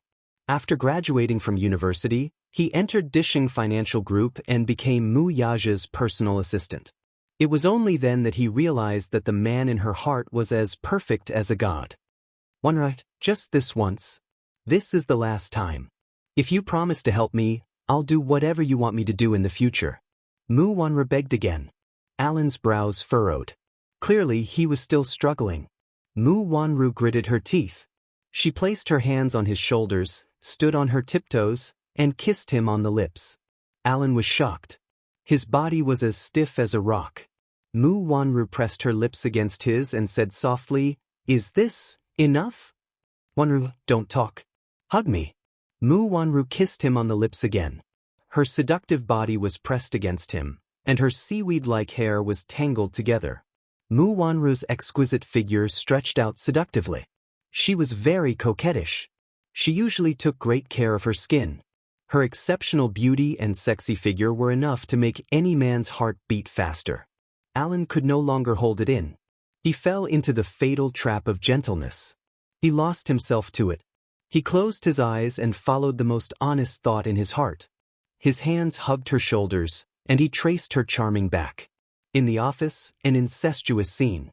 However, neither of them noticed that in a hidden corner of the ceiling, there was a mini pinhole camera hidden in the ceiling. Asterisk in the evening, Gu Xingzi sent Yun Shishir home. Yun Shishir did not have a decent gown for tomorrow night's cocktail party. Therefore, Gu Xingzi gave her a gown. She was embarrassed to accept it, but Gu Xingzi felt that she was too polite and smiled. Silly girl, tomorrow night's cocktail party will be a special event. Many gold medal producers and directors from the film festival will be there. Don't tell me you want to wear this school uniform and parade around as my female companion? Yun Shishir did not know whether to laugh or cry at his words. Alright, don't be so polite with me. If you can sign the contract successfully, remember to treat me to a meal. Gu Xingzi made a condition. Yun Shishir agreed readily. Well, 6 yuan worth of spicy hot pot. It was not that she could not afford it. Chapter 121. By the time Yun Shishir returned to the Yun residence to fetch Yu, it was already 8 p.m. She had already informed Yun Yeqing in advance, but the atmosphere in the living room was still tense. When Li Qin saw Yun Shishir return, she hurriedly went up to her. Have you seen your younger sister? She's still not back yet? I'm so worried. Why would I see her? Yun Shishir pretended to be confused. In fact, she had seen Yun Na today. However, this had nothing to do with her. She could not be bothered to report it to Li Qin. When Yun Yeqing saw her return, he hurriedly went up to her and asked about her well-being, which caused Li Qin to glare at him. Looking at Yun Shishir and thinking about her daughter who had yet to return home, she immediately exploded. Yun Yeqing, you're really a good father. You're so concerned about this wild seedling, but your biological daughter is still not back yet, and I don't see you asking more about her. Yun Yeqing's face turned ashen when he heard this. Who are you calling a wild seedling? Also, I'm worried that Nana isn't back yet. What are you talking about? The two of them started quarreling. Yun Shishir did not want to be involved in such a quarrel and walked toward her room calmly. However, she was stopped by Li Qin behind her. Stop right there. Yun Shishir turned her head in a lukewarm manner. What's the matter? Li Qin noticed the exquisite packaging in her hand. Armani. How could she, who shopped in shopping malls all year round, not know about this international luxury brand? Her eyes almost popped out of their sockets. How did she have such an expensive item? Where did you get this dress? It's none of your business. With that, Yun Shishir walked into her room without looking back. Li Qin was so angry that she almost had a stroke. This wild lass was looking down on her more and more. What Armani? To me, it's just a cheap knockoff. That night, it suddenly rained. Yun Shishir decided to sleep over at the Yun residence and went to bed early with Yu. At midnight, there was a sudden rainstorm outside the window. Lightning flashed and thunder rumbled. Yun Yeqing and Li Qin were worried when Yun Na did not return for a long time, so they decided to report the matter to the police. The two of them hurriedly prepared to rush over, but they heard a strange noise outside the door. They hurriedly rushed over, only to see Yun Na leaning against the door weakly. They did not know how long she had been standing outside the door. Her hair was drenched, her clothes were slightly messy, and her face was strangely flushed. Mum, she cried out in a low voice, her voice trembling as if she had suffered a great grievance. Then, a line of tears flowed down her cheeks. Li Qin felt as if a knife was being twisted in her heart. What's wrong? Nana, come in first. Yun Na was helped into the living room and leaned weakly against the back of the chair. Tears rolled down her cheeks like pearls from a broken necklace. Li Qin looked at her anxiously, her heart aching. Nana, what's wrong? Tell me, who bullied you? Yun Na continued to weep but didn't say anything. Right now, her intestines were probably green with regret. This He Lingxiang looked dignified on the surface, but he was actually a beast in human clothing and a beast among beasts. This afternoon, He Lingxiang brought her to a private clubhouse. She thought that she had hooked up with a big tree and was feeling complacent. If she could gain his favor, she might be able to step into the entertainment industry with glory and no longer have to look at Yun Shishir's eyes. Chapter 122. If she could rely on such a backer, her acting career could be said to be unstoppable. Yun Na naively thought that He Lingxiang was bringing her to meet some producer. After all, he had a lot of connections. Little did she know that she had entered a wolf's den of debauchery. She did not want to recall what had happened tonight. She only remembered that before He Lingxiang sent her home, he gave her an invitation and whispered in her ear, "I heard that Gu Xinghe has invited your sister to attend Huan Yu's annual gala tomorrow night. You should attend this gala too." As he said that, a smile with ulterior motives appeared on his face. "Tomorrow night, you and your sister will serve me well. Don't worry, I'll give you benefits." Just imagining the scene of sex was enough to make He Lingxiang impatient. The feeling of having two beautiful sisters together was self-evident. Yun Na suppressed her disgust and grievance and forced a smile. She did not want to be with Yun Shirshir. What if it backfired and He Lingxiang did not support her and Yun Shirshir instead? She was like a slave today, serving the bosses one by one with a smile. She had suffered great humiliation and did not want to suffer a double loss in the end. She whined, "You're so annoying. Director He, isn't it enough for me alone? Don't worry. Little sweetheart, you're so hot. Of course, I'll dote on you the most. Don't worry, I won't fall in love with someone else." Yun Na only felt more at ease after He Lingxiang's promise. Li Qin naturally did not know what had happened to her. Seeing her in a daze, she blurted out, "Daughter, have you gone for the audition?" Yun Yeqing raised his head in shock when he heard that. "Did you say that she went for an audition again?" She knew that she had let it slip and bit her lower lip resentfully. Yun Yeqing was furious and expected better from his daughter. "I told you to study hard, but you insisted on becoming an actress? Did we not let you have enough to eat or not have enough clothes to keep you warm? Why do you have to ruin yourself like this?" As soon as Yun Na heard the word, spoil, she immediately felt aggrieved to the point tears streamed down her face, and she immediately cried out unwillingly, "Dad. Sister also went for the audition. Why don't you scold her?" "What?" Li Qin exclaimed in surprise. "She went for the interview too? How is this possible?" Her father defended her. "Your sister has always known her place. She won't step into showbiz. Dad, you never believed me. If you don't believe me, you can ask her. Not only did she participate, she even passed. I saw her sit in a Rolls-Royce today. I don't know what tricks she used. Maybe she hooked up with some big boss." "Pa!" Yun Na's face was slapped to the side. Covering her face, she turned to look at Yun Yeqing in shock. Her heart seemed to have broken into pieces. "Dad, you hit me?" Disappointment was written all over his face.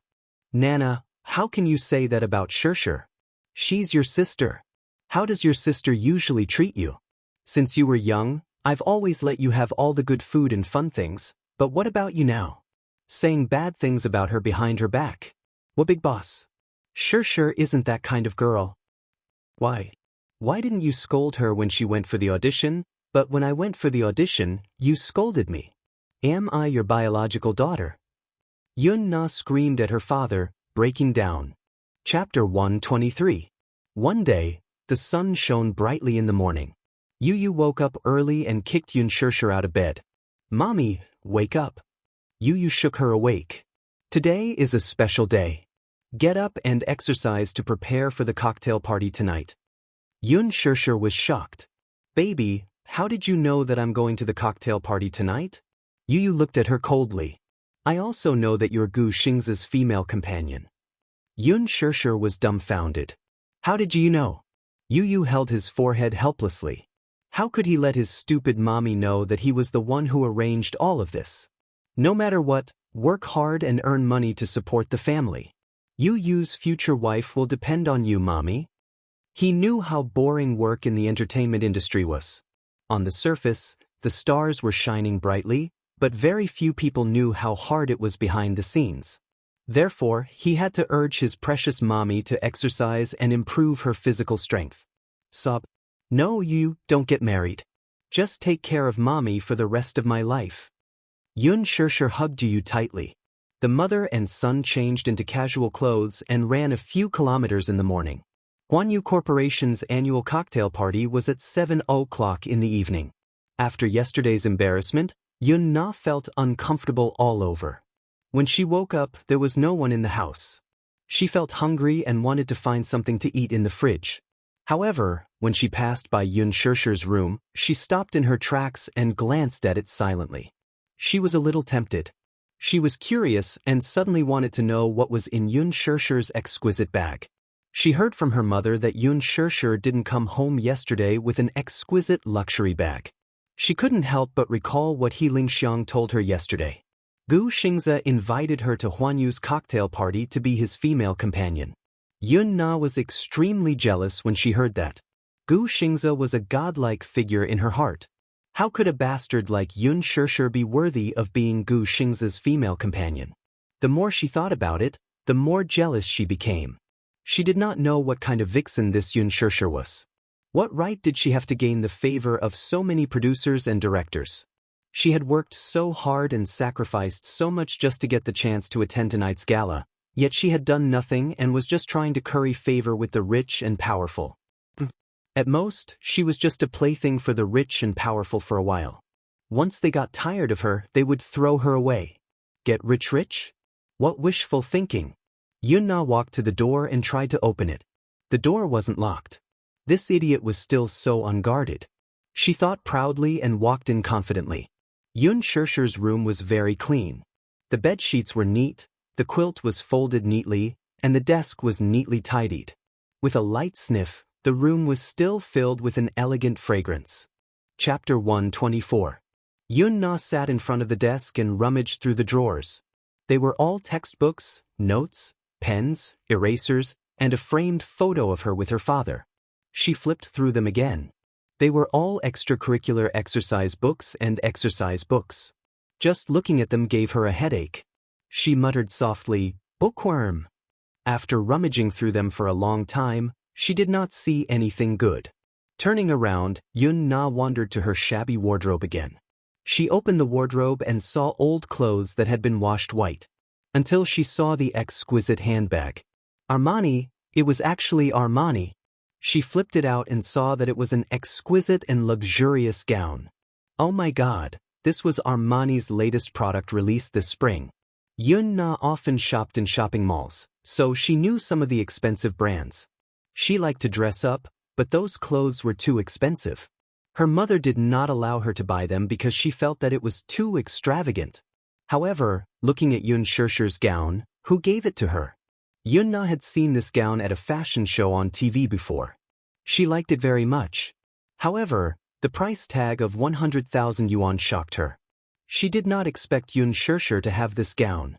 An unknown jealousy was slowly twisting in her heart. But why was she treated so well? Why was she chosen by so many directors and given such a beautiful and expensive gown? She was clearly such a lowly B***starred, but she was treated so well by her father when she came back. One had to know that ever since she was young, her father had never doted on her like he did on Yun Shishir. This B***starred had snatched away the love that originally belonged to her. As Yun Na thought of this, she suddenly felt indignant. She took out the gown and changed in front of the mirror.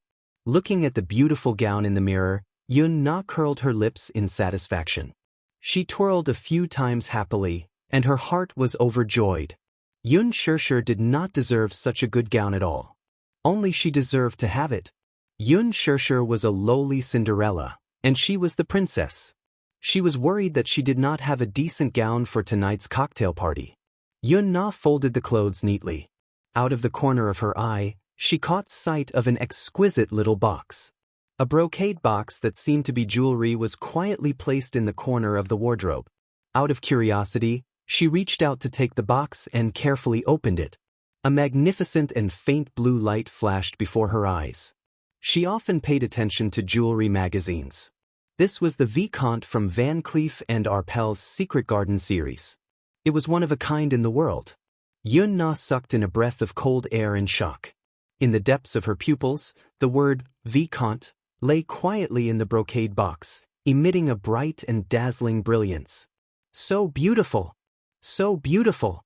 It looked like a sapphire necklace, giving people a cold and elegant feeling. The necklace was actually made of countless small diamonds connected together. Such a necklace must be worth a lot of money. How could Yun Xiaoxia have such expensive jewelry? Such a beautiful necklace for her? What a pity. Yun Na's eyes flashed with jealousy. Why did it have to be her? Why did she have to be the one to get such a beautiful necklace? How could she be so lucky? Chapter 125. She knew that she couldn't take it away. Yun Xiaoxia would find out about this necklace sooner or later. However, as she gazed at the dazzling sapphire, Yun Na took a deep breath of cold air. After hesitating for a long time, she gritted her teeth hatefully and gripped the box tightly. She casually tidied up the wardrobe, returned to her previous appearance, and rushed out of the door. Yun Na was still nervous and uneasy when she entered her bedroom. She felt a little guilty, and her heart was beating like thunder. She locked the necklace in the wardrobe, and only then did she calm down. She comforted herself in her heart. Anyway, Yun Xiaoxia wasn't wearing it. It was a pity, so she might as well give it to her. Even if she saw this necklace in the future, there were so many similar necklaces in the world. What reason could Yun Xiaoxia have to say that she stole her necklace? Anyway, it was her necklace. She could just insist on it. She could just say that she bought the exact same necklace. Anyway, she just liked this necklace. She would dress up and attend the cocktail party tonight. She would definitely amaze everyone. Then, she wouldn't have to care about Yun Xiaoxia's attitude anymore. She must succeed. However, Yun Na still felt unusually guilty because she had done something wrong. She was afraid that Yun Xiaoxia would find out when she came back. She hurriedly took her clothes and necklace, called Healing Xiang, and calmly left the house. Yun Xiaoxia returned home from her morning exercise. She planned to tidy up and go to the cocktail party. However, when she returned to her room, she found that it was a mess. The gown and necklace she had prepared were all gone. She panicked for a moment. Yu couldn't help but be shocked. He even suspected that a thief had broken into the house. However, he only understood when he saw the earrings that Yun Na had unintentionally left on the floor.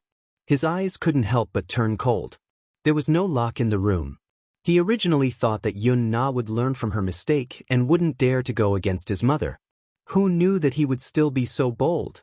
The phone screen suddenly lit up. Yun Xiaoxia saw that it was an unfamiliar number. She hesitated for a moment before answering the call. The phone screen suddenly lit up. She saw that it was an unfamiliar number. She hesitated for a moment before answering the call. Hello. Xiaoxia, are you home? Gu Xingzi's gentle voice came from the other end of the phone. I'm at home. Gu Xingzi said. Do you live in Pingyan district? I'll be right there. However, something happened. Yun Xiaoxia rubbed her forehead with a headache. She looked back at her room and sighed helplessly. I'm really sorry. I might not be able to attend tonight's party. What happened? For some reason, even Gu Xingzi did not notice the tension in his words. Today, he was in a good mood. He was even looking forward to tonight's banquet.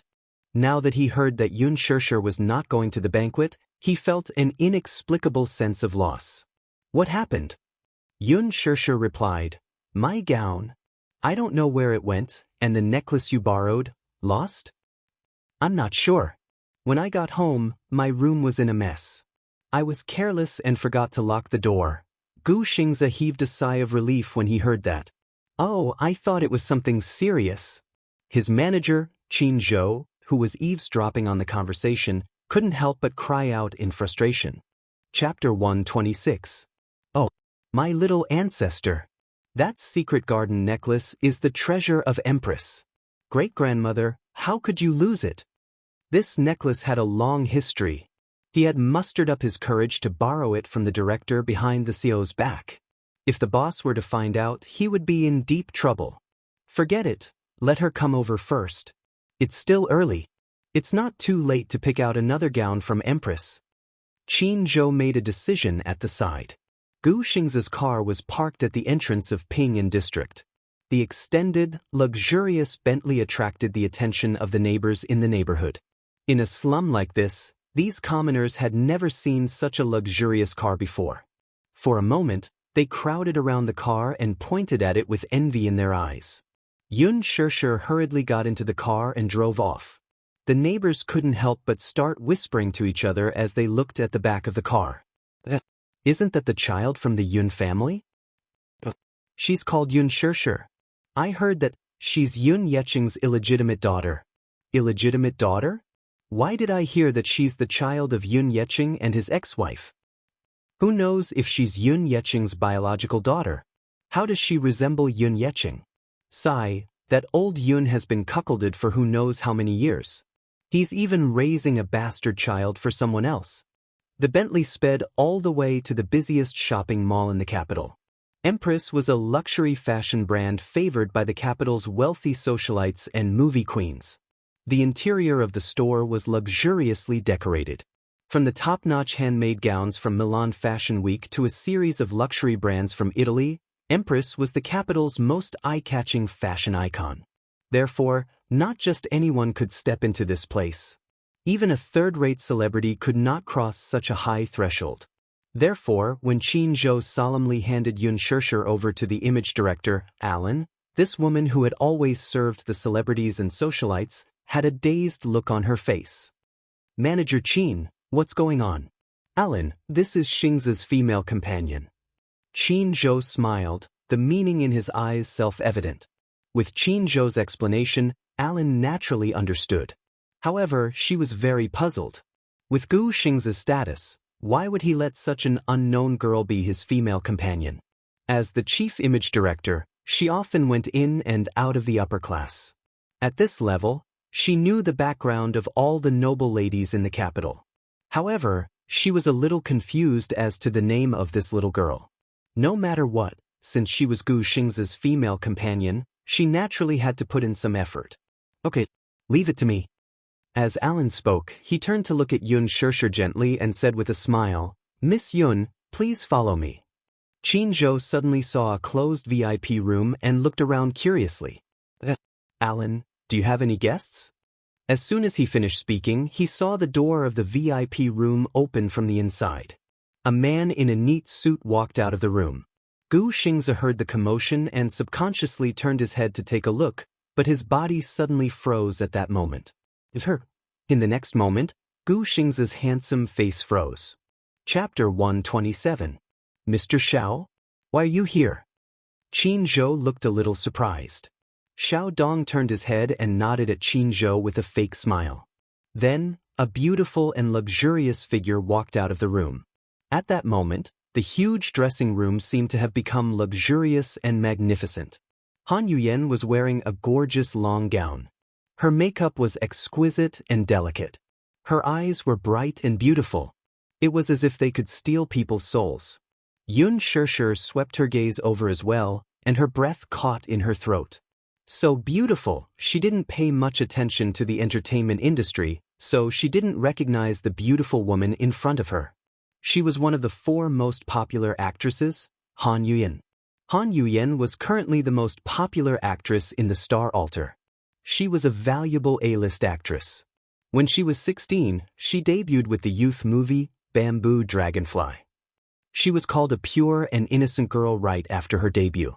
She was sought after by millions of fans and became famous in the film industry. Bamboo Dragonfly was director Lin Fengtian's first film. With this film, Lin Fengtian won the Best Director Award at the 100 Flowers Film Festival and the Golden Badge Awards.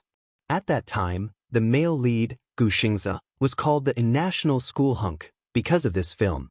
Han Yuyan was called the National First Love and became the goddess in the hearts of many young men. Since then, Lin Fengtian had also made many newcomers famous. His fame was at its peak. The female lead in his movie was known as Lady Feng. However, no matter how many actresses he made famous, they could not be compared to Han Yuyan's fame. Han Yuyan's position in the domestic film industry was unparalleled. No one could compete with her. At that time, Gu Xingzi and Han Yuyan were called the most compatible couple on the screen. They worked together in a few TV dramas and movies. There was even a rumor that the two fell in love with each other and started dating secretly. However, not long after, Han Yuyan quickly became one of the 4 young masters of the capital.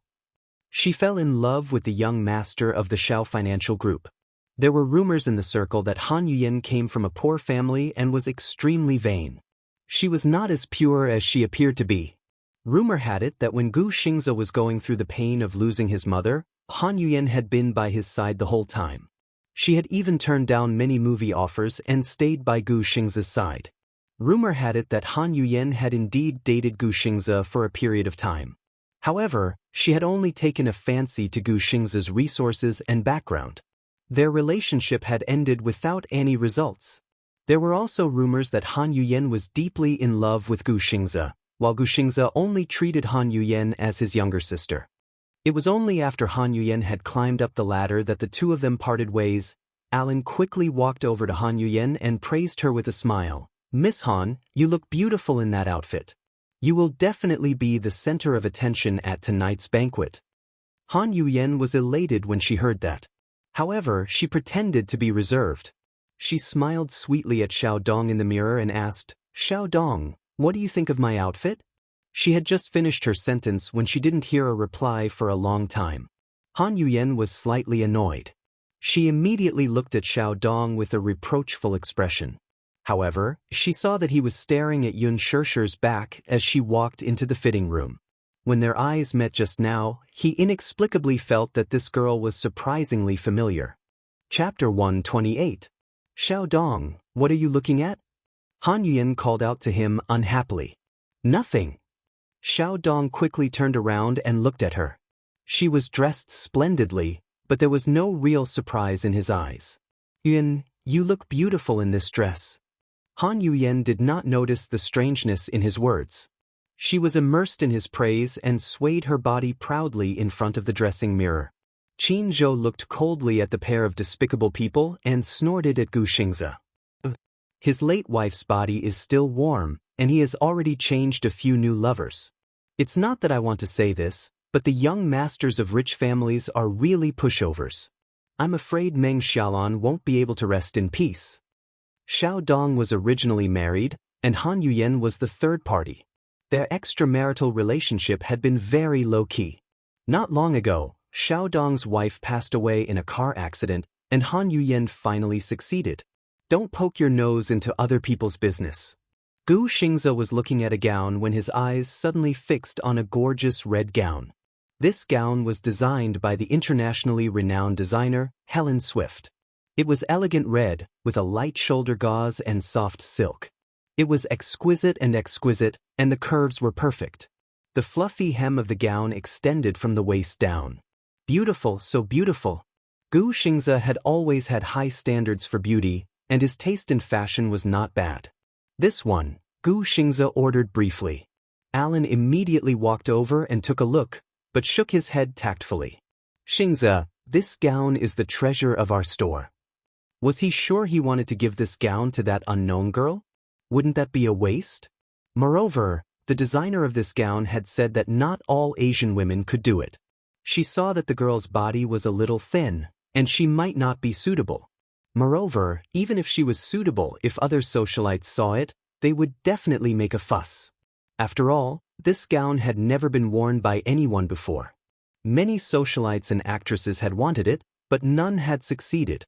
Han Yuyan was also attracted by their conversation. She looked over and blushed slightly when she saw Gu Xingze. No female celebrity in the industry could resist Gu Xingze's charm. It was the same even for Han Yuyan, who was the A-list heavenly queen. She had once loved him deeply, but he was heartless. She had been deeply in love with him for 4 whole years. She elegantly lifted the hem of her dress and walked over. Seeing his deep gaze on the gown, she reminded him softly, "Xingze, just now, I also took a fancy to this gown. But the director said that this piece of clothing is the treasure of Empress. It's priceless. Even I was rejected." In other words, which woman was qualified to wear the clothes that even she couldn't wear? Gu Xingze acted as if he didn't see her. He said to Alan, "This one. Unlock it." Han Yuyan was annoyed that she had been completely ignored. It wasn't until Xiao Dong coughed softly behind her with a displeased expression that she turned around awkwardly. However, she saw that the man's gaze was slightly cold. Only then did she realize that she had lost her composure. "Xingze, this shirt..." Gu Xingzi didn't listen to her explanation. When a piece of clothing is designed, it has to be complemented by a beautiful person. Alan, don't you believe in my taste? Alan naturally couldn't refuse. He quickly asked his assistant to unlock the display window and ordered someone to take out the gown and send it to Yun Shishir's fitting room. Chapter 129. Qin Zhou's heart was filled with anticipation. He had also taken a liking to the dress and wondered how stunning Yun Shishir would be in it. Yun Shishir quickly changed into the dress and Alan brought her into the dressing room. Xiao Dong initially wanted to leave, but Han Yuyan insisted. She wanted to see how capable this young lady was to be able to bring out the aura of the dress.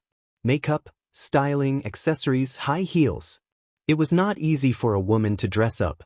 Xiao Dong and Han Yuyan were already impatient, but Gu Xingzi was patiently reading a fashion magazine on the sofa. The door to the dressing room suddenly opened, and Yun Shishir gracefully strode out with her gown in hand, attracting everyone's attention. Amidst Qin Zhou's amazement, Gu Xingzi put down the magazine in his hand and saw Alan carefully pushing Yun Shishir in front of him with a face full of admiration. Xingzi, look, are you satisfied? Alan continued to praise her as he spoke. I really didn't expect Miss Yun to be able to bring out the aura of the dress perfectly. Miss Yun is the most elegant lady I've ever seen. If Miss Helen sees her, she'll definitely like her. Gu Xingzi looked at Yun Shishir, and with just one glance, he could not help being attracted to her. He had been in the entertainment industry for many years and had seen countless people. However, at this moment, he couldn't help but marvel at the wonder and beauty of the creator. Beautiful.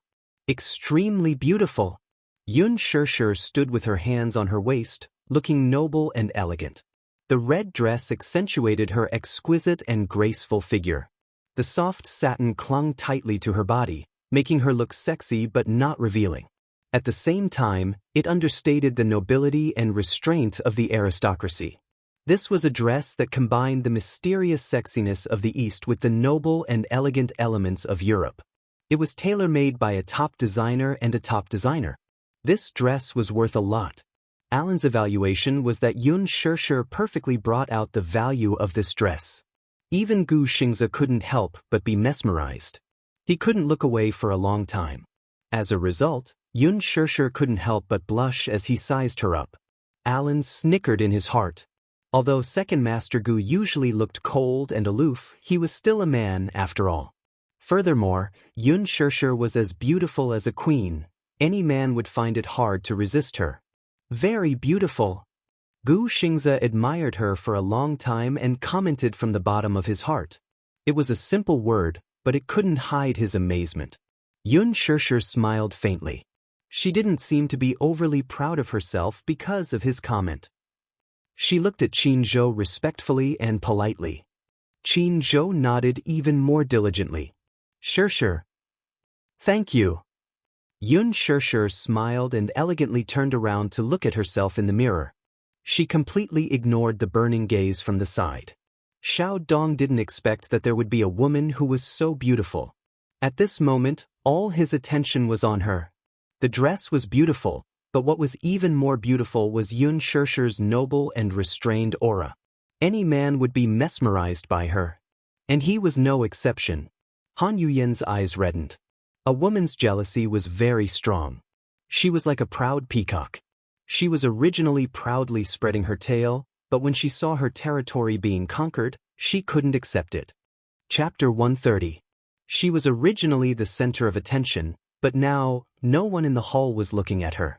She was like a doll that had lost its love and was mercilessly thrown aside. Han Yuyan tugged at Xiao Dong's sleeve, feeling wronged. Darling, I also want this dress, she muttered softly. Buy it, I want to wear it to the gala today. If I wear this dress, I'll definitely be prettier than this girl from God knows where. For a long time, the man did not respond. Han Yuyan raised her head in dissatisfaction and saw that Xiao Dong was also staring at Yun Shishir. His eyes were filled with amazement, admiration, and some unknown emotions. She looked even angrier and her tone became unhappy. Xiao Dong. Yes. He came back to his senses and lowered his head to look at her. Han Yuyan did not say anything else this time and only stared coldly at the dress. by. Xiao Dong hesitated for a moment. In his heart, he had already decided that no one other than this beautiful girl in front of him could wear this dress. However, looking at Han Yuyen's weak and aggrieved expression, he took a deep breath and walked forward. "Director, how much is this dress? I want it." Alan looked a little embarrassed and did not know how to answer for a moment. Gu Xingze had spoken first, so she could not afford to offend him. After all, Miss Yun was indeed stunning in this dress. If she rejected Xiao Dong, then she could not afford to offend him. Gu Xingze only stared at Yun Shishir's back and did not even look at him as he sneered. "Director Xiao, this dress is not something you can afford." Xiao Dong looked angry. "Gu Xingze, what do you mean by that?" "What do I mean?" Gu Xingze curled his lips in disdain. "I'm telling you clearly that I want this dress." Xiao Dong snorted coldly. Although Gu Xingze was a heavenly king, he was still a piece of trash in the entertainment industry. To put it bluntly, what was the difference between him and an actor in ancient times? He turned around and asked Alan directly, "Name a price for this dress." Qin Zhou's temper flared as he teased, "This gown is priced at 5 million yuan during the fashion week." "Mr. Xiao, are you that generous?" Xiao Dong didn't even bat an eyelid. 5 million. I'll take it. Qin Zhou raised a finger. "Our Xingzhe is offering 10 million. We'll take it." He was furious and blurted out, "I'll pay 20 million. As expected of Chairman Xiao. Generous, so generous." Qin Zhou smirked. "But Xingze has taken a liking to this gown. It won't be a problem for him to fork out 30 million yuan. 50 million? Xiao Dong slammed the table. Qin Zhou was speechless. Han Yuyen, who was standing at the side, saw the surprise on everyone's face and laughed secretly. The man she had hooked up with was the future owner of the Xiao enterprise. He was rich and powerful. Even though Gu Xingze had been in the entertainment industry for 10 years, he was still just a celebrity. How could he compare with Xiao Dong? Alan's face was also a little embarrassed. He only said faintly, "I'm very sorry, Mr. Xiao. Since young Master Gu has taken a fancy to this gown, he definitely won't let anyone else have it." "Master Gu? What did that mean?" "But he's just a small celebrity." Qin Zhou frowned slightly and retorted mercilessly, "Mr. Xiao, please be more respectful with your words. Our Xingze isn't someone a small business supported by a woman can afford to offend." The Xiao enterprise wasn't as powerful as it was now. Xiao Dong was a man of striking appearance. Under his father's arrangement, he married the daughter of the wealthy Meng family. With the support of the Meng family, the Xiao enterprise was established today. Xiao Dong was furious. How dare a small manager look down on him and insult a company with hundreds of millions of assets as a small business? Then he suddenly realized something. Young Master Gu? Why did Alan address Gu Xingze as Young Master Gu? Chapter 131. Did he mean that he was a nouveau riche and Gu Xingze was a real aristocrat? Qin Zhou was Huanyu Entertainment's ace manager. His ability to spout nonsense was top-notch. It was as if his mouth had been poisoned and every word he said was a gem. Gu Xingze was still a pure young man when he was with him. Now, under his influence, he had become a black-bellied person. Xiao Dong was so angry that he almost had internal bleeding. However, what he said was the truth and he could not refute it. Yun Shishir stood in front of the dressing mirror. The smile on her face froze for a moment. The atmosphere was too awkward. Gu Xingze looked at him coldly. "You don't deserve to fight with me." Xiao Dong was furious. Just as he was about to speak, a sudden voice interrupted him. "It's so lively today." A woman's arrogant voice suddenly came from outside the door. Everyone's faces froze and they looked at the door. Mu Wanru was wearing a well-tailored black dress, which made her look elegant and capable. When everyone looked at the man standing behind her, they were all stunned. The man stood behind her. He was wearing a tailored suit. His hands were in his pockets. His tall and slender figure was domineering. He looked like an elite of the empire. He looked very young. To others, he looked to be around 25 years old. However, he had a mature temperament. This kind of maturity was not a simple appearance. It was a steadiness that came from the inside out. He looked like a king who could pass judgment on the world. He was calm and unruffled, especially that pair of deep and charming eyes that were hidden under the light. Paired with that angular face, just a glance was enough to make one's soul tremble. Such a man stood under the magnificent wall lamp. He was arrogant and oppressive. Even Gu Xingzi's aura was suppressed by him. Everyone had different expressions. Especially Yun Shirshir. Her face, which was originally exquisitely made up, turned pale. She looked gloomy as she hid behind Gu Xingzi. The man saw her immediately. A strange look flashed across his eyes. However, it quickly disappeared. Beside him was a boy in a small suit. His hair was neatly combed, but his handsome face was cold and unruly.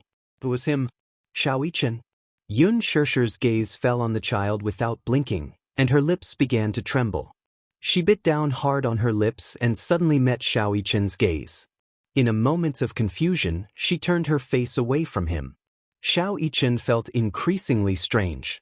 This woman is really strange. Why did she look so unnatural when she saw him?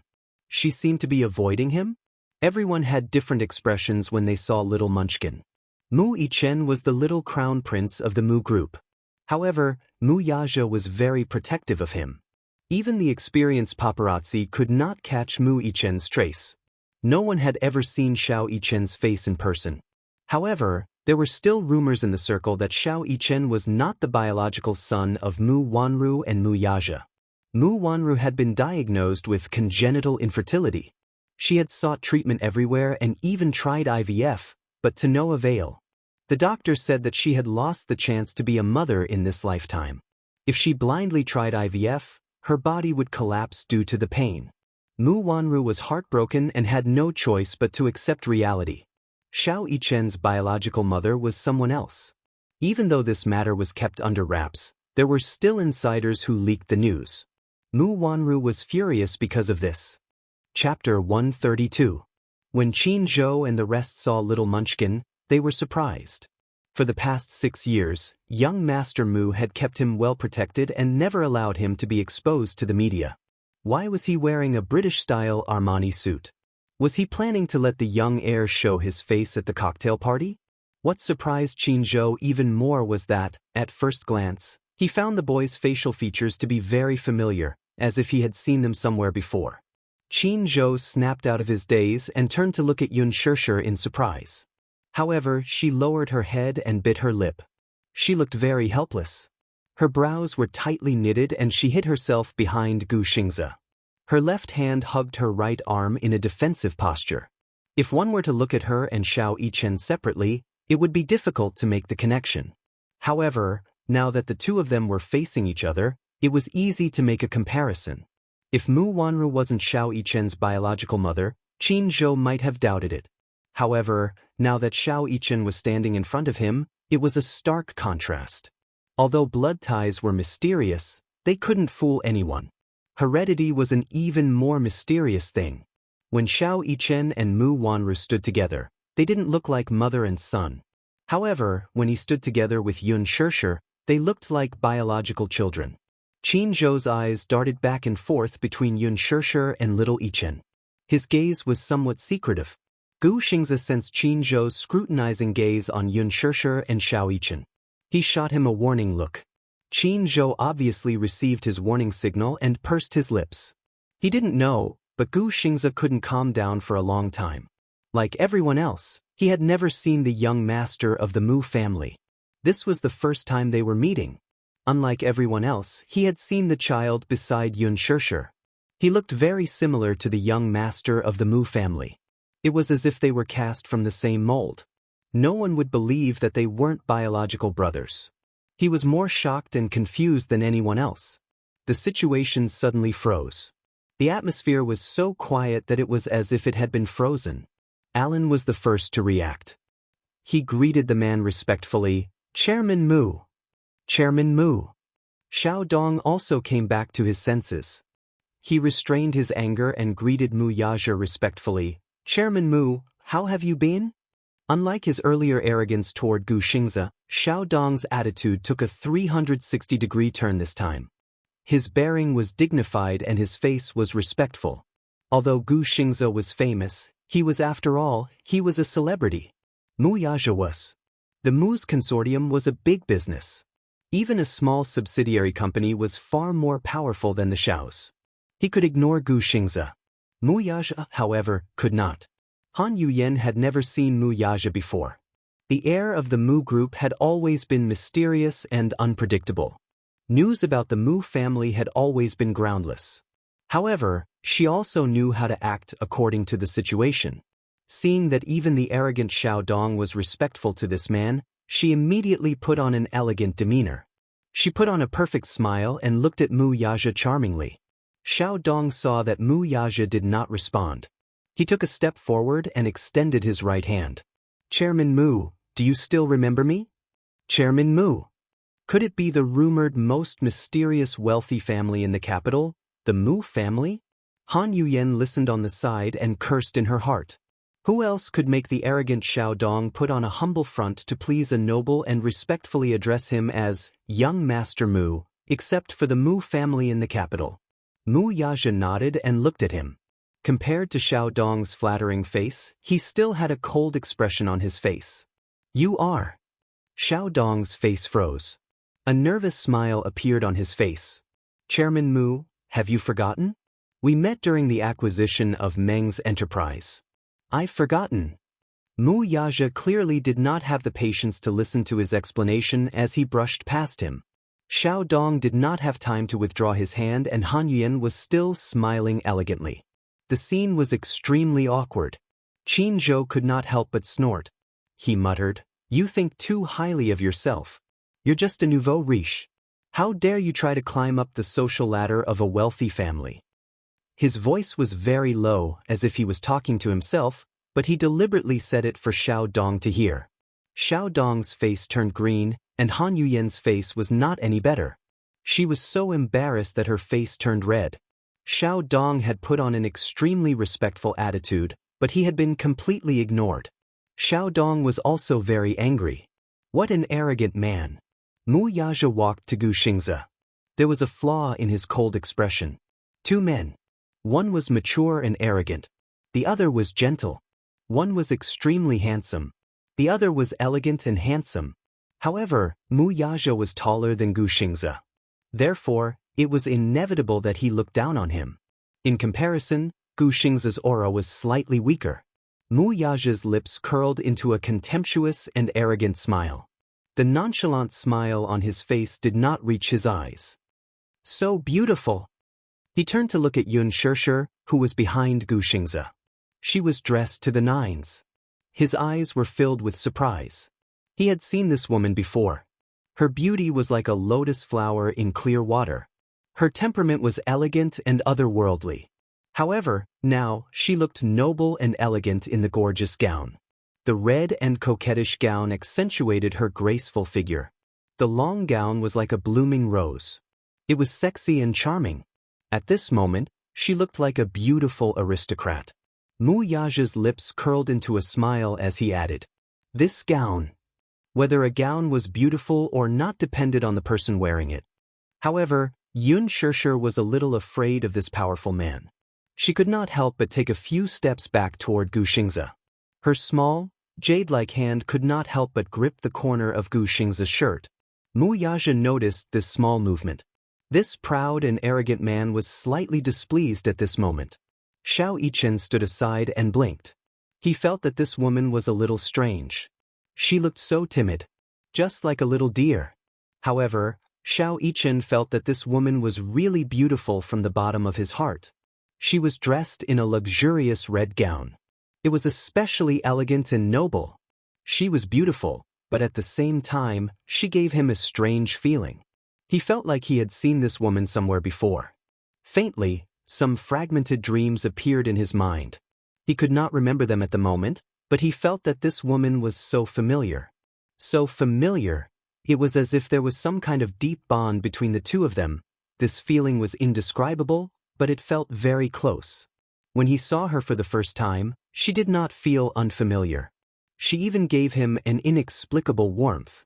This kind of warmth was too unfamiliar, but it was fascinating. He had never felt it even from his mother. Xiao Yichen tilted his head. His mind was a little messy.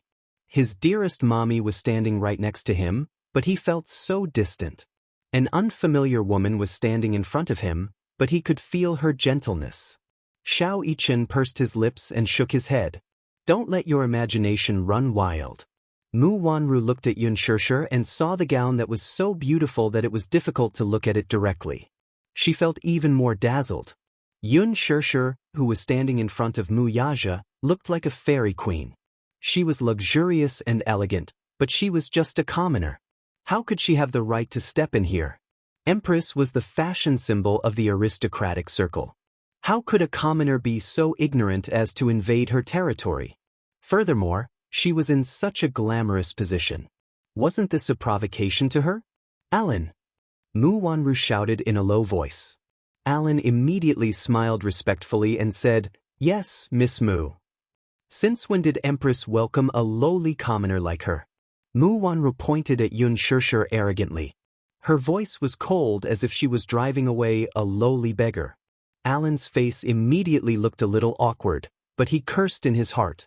Io, if you're jealous, you can just say it directly. How did Miss Yun provoke you? Isn't she just prettier than you and more elegant than you?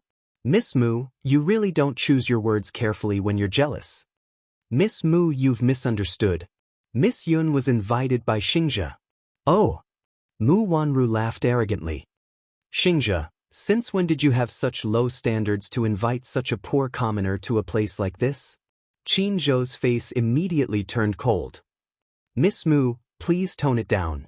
Show some respect. People don't live too well. Since when is there a difference between nobles and commoners?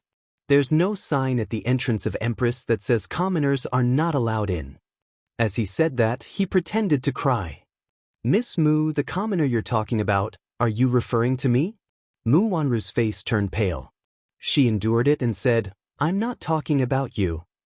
Then, is it our Xianxia? Qin Zhou looked at her pitifully. He was just short of using a handkerchief to pretend to be innocent. No, I'm talking about her. Mu Wanru secretly gritted her teeth and pointed at Yun Shirshir. Aya, how did our Shirshir become a commoner? She's Xianxia's date tonight. I brought her here to try on this gown. Xianxia's date? Gu Xing's date? Mu Wanru was so shocked that her expression changed. Even Han Yuyen was shocked. Gu Xing's date?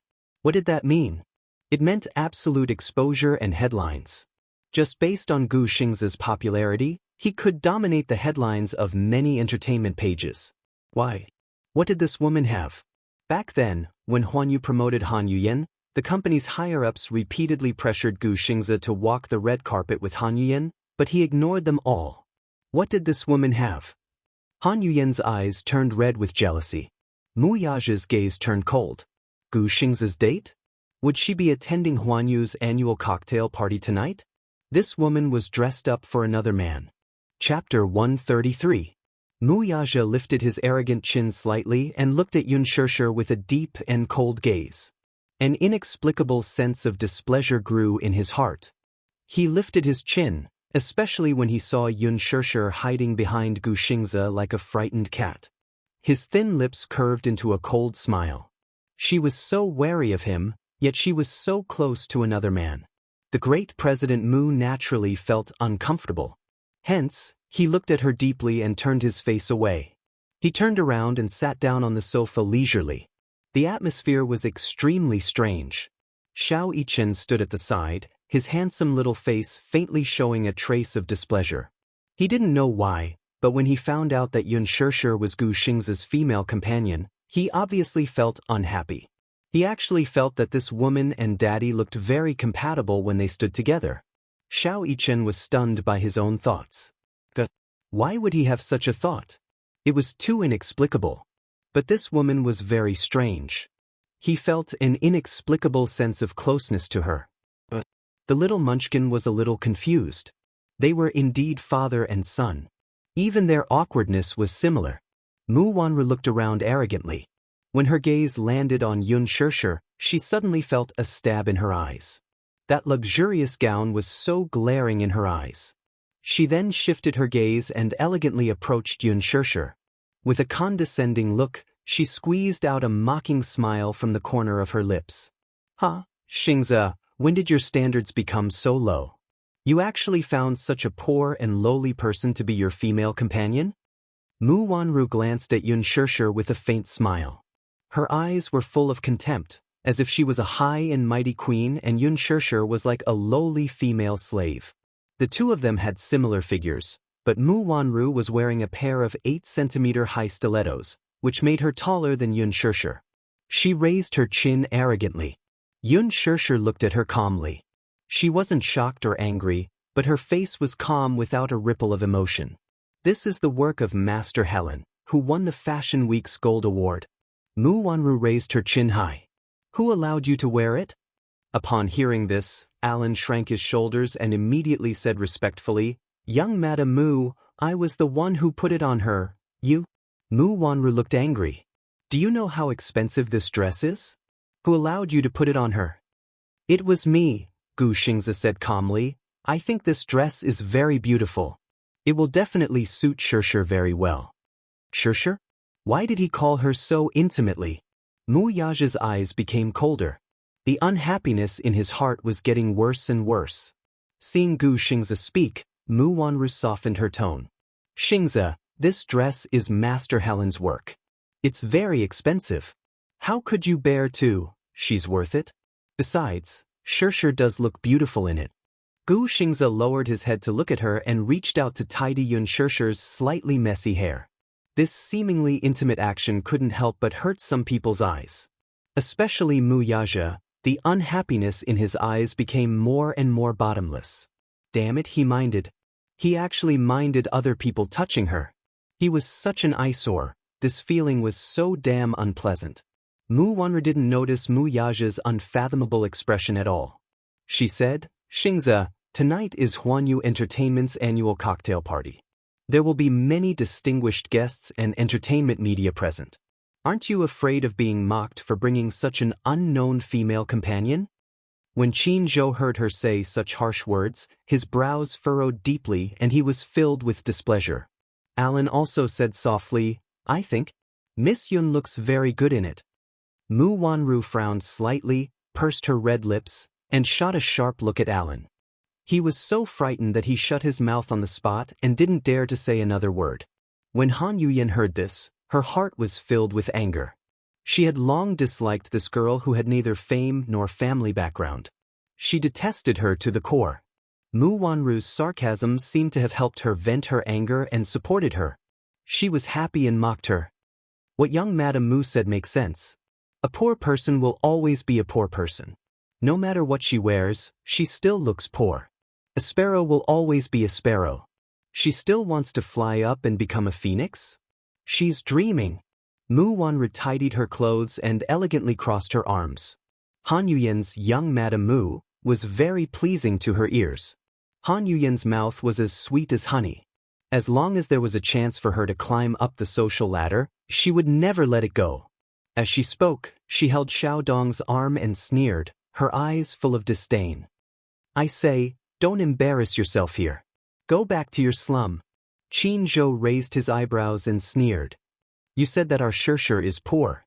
Heavenly Queen Han, are you from a noble family?" Han Yuyan was speechless. Of course she was not. On the contrary, her family was poor since she was young. Her family of 5 was squeezed into a small house. She was the one who was born in the slum. It was because she had tasted the taste of poverty since she was young that she developed a vain personality. When she graduated from junior high school, she entered an art school early and became an art student. She did not have the talent for learning and did not have the conditions to do so. It was only until she auditioned for a movie before she graduated that she was lucky enough to get that role that she successfully made her debut. In order to make her debut, she did not hesitate to use any means and suffered some hardships. Now that she was famous, the hardships were over. However, there were still many media outlets that made irresponsible remarks about her being uncultured. This had always been her sore spot. Qin Zhou saw her embarrassed expression and sneered. "Our Xianxia is still a university student. No matter what, she's still a top student. Moreover, our Xianxia is also highly regarded by Director Lin. Director Lin? Han Yuyen's expression changed. Director Lin? Which Director Lin? You're really forgetful. You don't even remember the teacher who made you famous? Qin Zhou said indifferently. Lin Fengteng. How could she forget? He was one of the most talented directors in the Chinese film industry. The 2 movies he directed had been the box office champion for 3 years in a row. Wasn't he preparing to film a movie based on a famous youth novel? Could it be that she was the female lead? Mu Wanru's eyes were filled with surprise. On the sofa, Mu Yaja's handsome face also showed a hint of surprise. Han Yuyen suddenly sneered. How is that possible? Why would Director Lin choose her as the female lead? What right does she have? She was able to get the role of the female lead in Bamboo Dragonfly because she hooked up with the biggest investor of the movie. Because of this, Lin Fengteng was very dissatisfied with her and did not treat her well. What right did Yun Xianxia have? Could it be that she also used the unspoken rules? What right does she have? When Gu Xingze heard this, he smiled. As if there was no one around, he stretched out his arm and pulled Yun Xianxia to his side. His gaze was full of tenderness as he looked at her. Although some people come from ordinary backgrounds, their aura is elegant and refined. Although Yun Xianxia is not famous, she is the most beautiful girl I have ever seen. Mu Wanru looked at Gu Xingze and suddenly understood. Gu Xingze wanted to use his popularity to get more media exposure for Yun Xianxia. He wanted to pave the way for her. It was obvious that Gu Xingze was very satisfied with this female lead that Lin Fengtian had chosen. Otherwise, given Gu Xingze's proud and aloof character, he would not have used his high popularity to promote her. This Yun Xianxia, what did she do? Why was she always favored by the heavens? I don't care who chose her. She is not welcome here. Mu Wanru's eyes were full of viciousness. Her voice was distorted because of jealousy. Take it off and get out.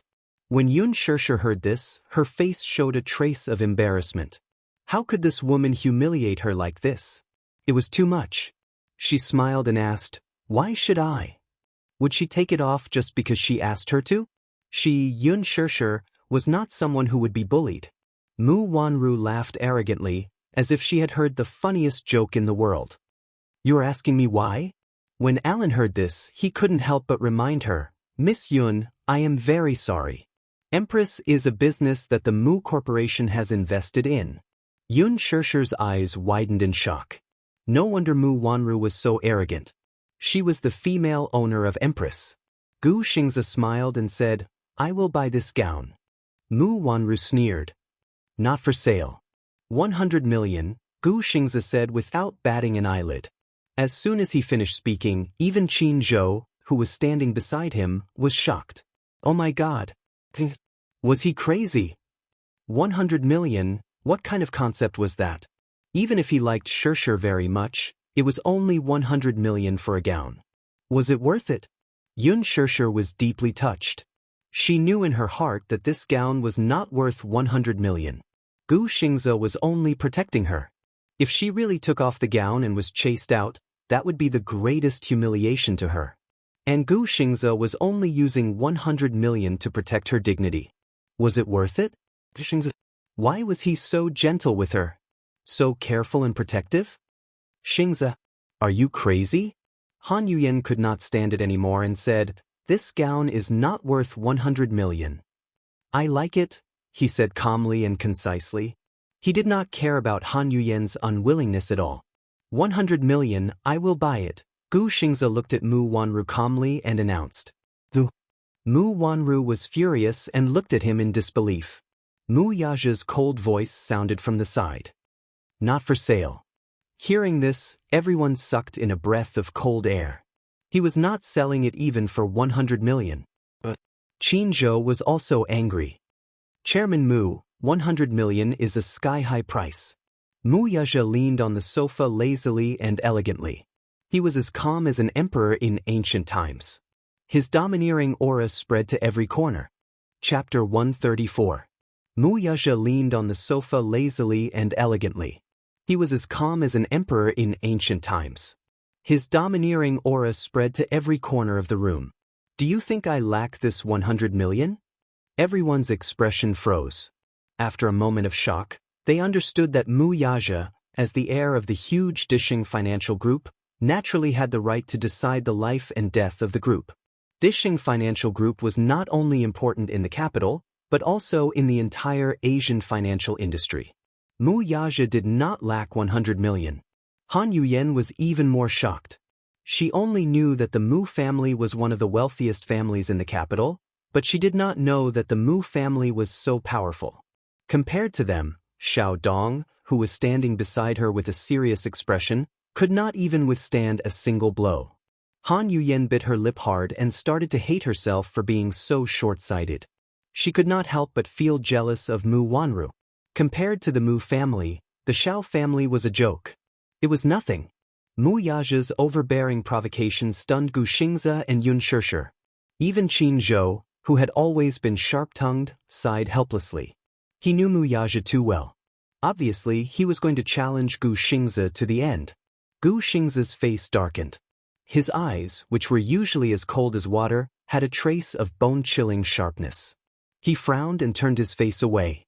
The two men stared at each other across the room. Instantly, the air was filled with tension.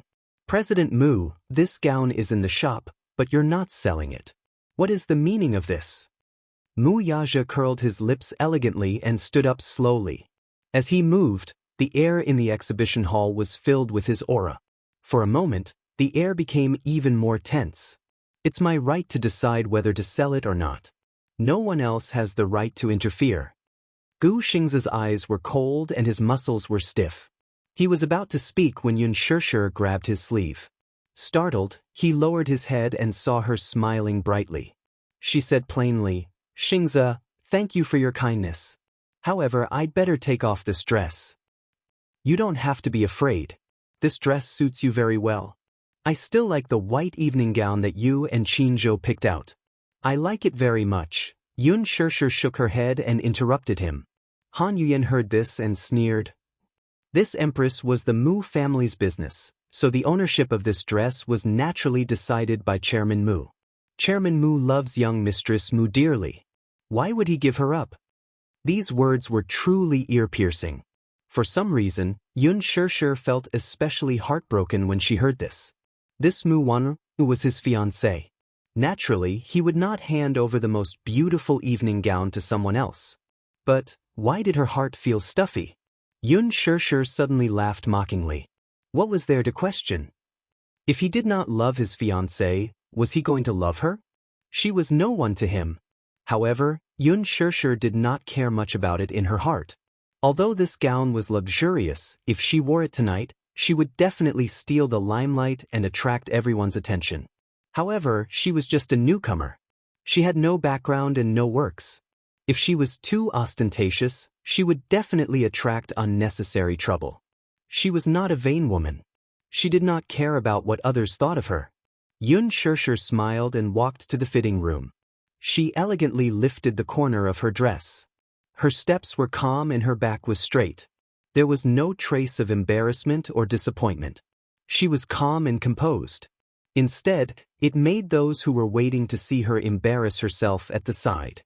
Mu Wanru and Han Yuyen's resentment was like a fishbone stuck in their throats. Initially, they thought that Yun Shishir would run back to the slums like a pathetic Cinderella after being humiliated in such a manner. They also thought that she would be full of schemes to climb up the social ladder. Alas, she did not. Yun Shishir's calmness and composure set off Han Yuyen and Mu Wanru's viciousness and hypocrisy. Xiao Dong stared at Yun Shishir's proud back view with infatuation. Her heart was filled with shock. The situation just now was destined to embarrass her. In front of Mu Yaja, no one present had the right to defend her. Yet, she was able to retreat so calmly, without even a trace of embarrassment. She was different from Mu Wanru. Although Yun Shishir was not a real aristocrat, some women were like this. The aristocratic temperament and the elegance of royalty seemed to be innate and difficult to replicate. Mu Yaja looked at her back view. His deep eyes slowly narrowed and a deep meaning flashed across his eyes. He could not see through her. He originally thought that with his humiliation and arrogance, he would appreciate her weakness, helplessness, and panic. However, from the beginning to the end, she was so elegant that he could not see through her. He was unhappy. He was very unhappy. He felt that this woman was not as easy to control as he thought. He admitted that the reason why he humiliated her so brazenly and embarrassed her was because she was hiding behind another man despite her meek appearance. Compared to her beside Gu Xingzi, Yun Shirshir in front of him was like a fully armed cat. She stretched out her sharp claws and fangs, not allowing him to violate her. Perhaps it was because this man hid his desire to conquer very well. He was usually quiet, but in fact, his desire to control was amazing. This was his nature and instinct. The blood of an emperor flowed in his bones, and he would not allow anyone to disobey him. However, he met a woman who was equally stubborn to the bone. Mu Yaja pursed his thin lips into a line, and his eyes were unreadable. Seeing this, although Alan could not bear to see it, he followed closely behind. With his help, Yun Shirshir changed into the evening gown that Qin Zhou had his eyes on. She changed her hairstyle and matched it with simple but luxurious jewelry. Feeling guilty, Alan was especially attentive when he helped her do her makeup. After changing into a simple and elegant evening gown, the makeup naturally had to be changed as well. After changing the gorgeous makeup on her face to clear crystal makeup, Alan looked at her reflection in the mirror. What he saw was Yun Shirshir's extraordinary face. Her facial features were exquisite and beautiful. Alan was a top stylist, so he did the makeup all by himself. Yun Shirshir stood up and looked at Alan with a smile. She was still as perfect and flawless as ever. Alan was amazed again. A truly beautiful person was born extraordinary and did not need to rely on makeup. Even though Yun Shirshir was only wearing a simple white gown, she was still radiant. When she lifted the hem of her gown and walked out of the changing room, she attracted everyone's attention once again. Gu Xingzi was even more amazed than before. Xiao Yichen, who was sitting in Mu Yaja's arms, was even more amazed. Qin Zhou, who was beside them, was stunned. Han Yuyan, who was beside them, was jealous and amazed. This girl made people jealous. Her beauty and temperament were blessed by the heavens. Why was she so blessed by the heavens? Mu Wanru's expression was even more complicated. Her eyes were filled with viciousness. Yun Shirshir walked towards Gu Xingzi and Qin Zhou and smiled. What do you think? Great. Beautiful, too beautiful. Shirshir, you look good in anything. You're a natural clothes hanger. As he spoke, Qin Zhou looked at Han Yuyan meaningfully. He didn't forget to add, unlike some people, no matter how beautiful the clothes are, they're nothing but a foil to her. You can't compare people to people. His words made Han Yuyan's face turn white. However, she did not say anything in response to Qin Zhou's sarcasm. Although Qin Zhou was a manager, he was the trump card of Huanyu Entertainment. He had countless resources and a strong background. She could not afford to offend him. Gu Xingzi also said, Qin Zhou, you have good taste. This dress is beautiful. Shirshir looks good in anything. Qin Zhou was mesmerized. Yun Shirshir smiled. You're flattering me. Manager Qin, you have good taste. You have such a sweet mouth. I feel good hearing it. Gu Xingzi looked at her. The haze in his heart was instantly swept away. He turned to Alan and said, I'll take this dress. Put it on my tab. Alan nodded and carefully observed Mu Yaja's expression. He did not know why, but it seemed that Chairman Mu was paying special attention to this newcomer. He saw that Mu Yaja's eyes were lowered and he did not even look at her. It was as if he did not care about her at all. Alan pursed his lips. Did he misunderstand? He felt that Chairman Mu was paying special attention to her. Now, he was showing his cold face again. A man's heart was like a needle at the bottom of the ocean. Especially for a man as mysterious as Mu Yaja, no one could guess what he was thinking. He did not even look at Gu Xingzi and Yun Shirshir until they left. Mu Wanru immediately asked Alan to bring the dress that Yun Shirshir had changed out of. She happily walked into the fitting room and could not wait to put it on for her. She did not like this dress at first. Compared to the rose red, she preferred the elegant purple. However, Yun Shirshir looked so stunning in this dress that it attracted his attention. She was naturally unwilling to accept it. Why could she be so dazzling? She had to prove that she would look just as radiant when she wore this dress. She was eager to prove it to everyone. There was no time to delay. Not long after, she pretended to walk out in the dress. She thought that this dress would be even more stunning on her. However, when she walked out with her chin held high and waited for everyone's praise, everyone's eyes dimmed when they looked at her. Even Han Yuyan almost laughed out loud. It was too tacky. This elegant evening gown actually looked a little gaudy on her. Whether the dress was beautiful or not depended on the person wearing it. If the person was ordinary, they would not be able to wear such a luxurious dress. When Yun Shirshir wore it, she was the dress. When Mu Wanru wore it, she became the dress foil. For a moment, the atmosphere was silent. There was an awkward silence. Han Yuyan knew how to judge the situation. She quickly smiled and praised, "Young Mistress Mu, you look so beautiful in this dress." Chapter 135. It was just a few words of vulgar praise, but little Ichen could tell at once that there was an unconcealed compliment in them. It sounded like a hypocritical compliment, but in the current situation, it was too awkward. This compliment was extremely awkward in the stifling silence of the scene. There was no comparison or contrast. Perhaps everyone had seen how stunning Yun Shirshir looked in this gown, but when Mu Wanru put it on, it instantly paled in comparison. It was supposed to be an elegant evening gown, but on Mu Wanru, it was indescribably tacky. Yun Shirshir's figure was curvy and exquisite.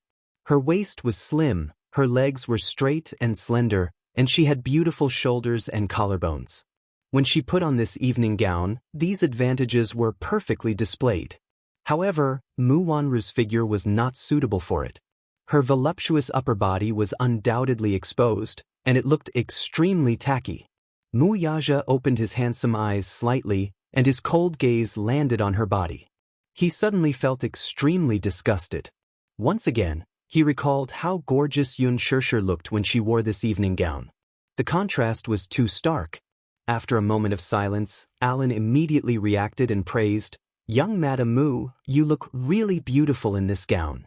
It was fine if he didn't praise her, but once he did, Mu Wanru's face completely collapsed. Looking at the awkward and dazed faces of the people around her, Mu Wanru looked unhappy. However, she still forced a smile and said, "Why? Don't I look good in this gown?" Han Yuyan smiled and said, "You look good. It's very beautiful and suits your temperament." Empty praise. She really didn't know what to praise. It was a woman's nature to compete and be jealous. How could Mu Wanru allow Yun Shirshir to steal all the limelight from her?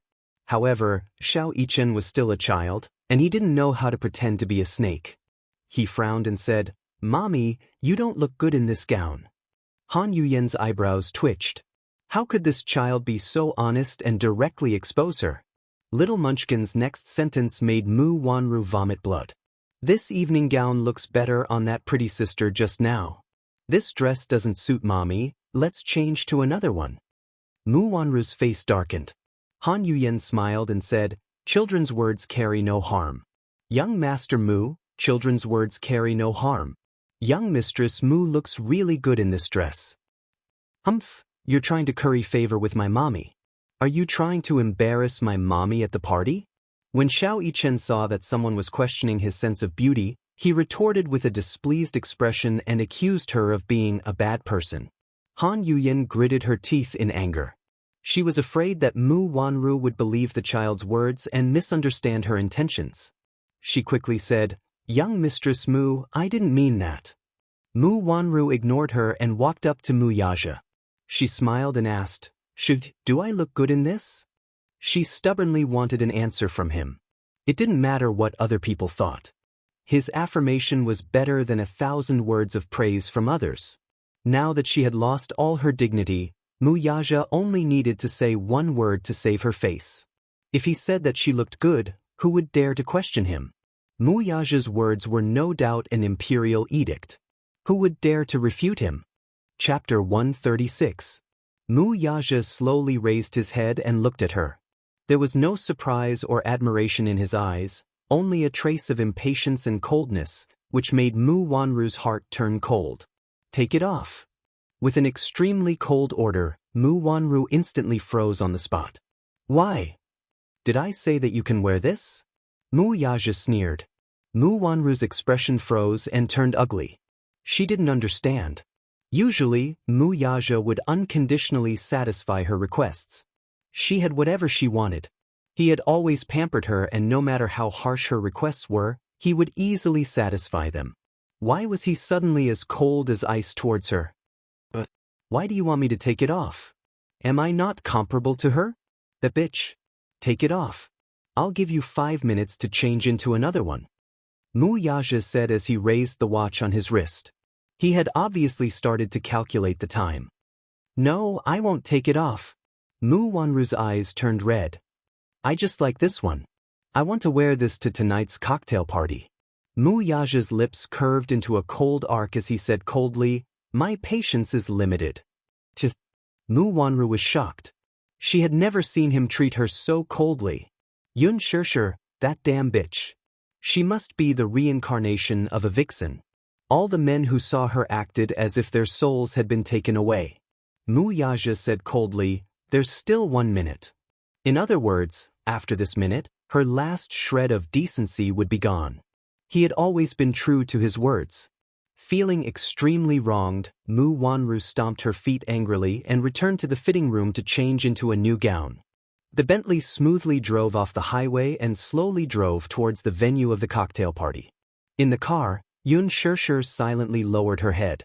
The stubbornness and confidence had faded from her body, and her side profile looked a little down and out. Gu Xingzi sat beside her and looked at her leaning against the window with her head lowered.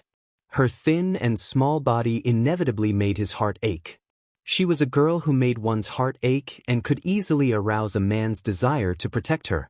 Gu Xingzi thought of the little boy who looked very similar to her in the Empress exhibition hall just now, and some guesses and doubts emerged in his heart. It was rumored that the young madam of the Mu family and the heir of the Mu group were engaged since birth. They were childhood sweethearts. Mu Wanru was Mu Yaja's beloved fiancé. However, this was only on the surface. In fact, Mu Yaja was a man who was apathetic to the core. He had never fallen in love with any woman. Mu Wanru was not little Ichen's biological mother. She had been diagnosed as a mother's Mu. Xiao Yichen's biological mother was someone else. Could it be her? That day, he saw the boy in her arms. Whether it was age or facial features, he was exactly the same as Xiao Yichen. Gu Xingzi smiled slightly. He actually cared a little. However, he had no right to ask. Qin Zhou also kept looking at her. He wanted to say something but hesitated.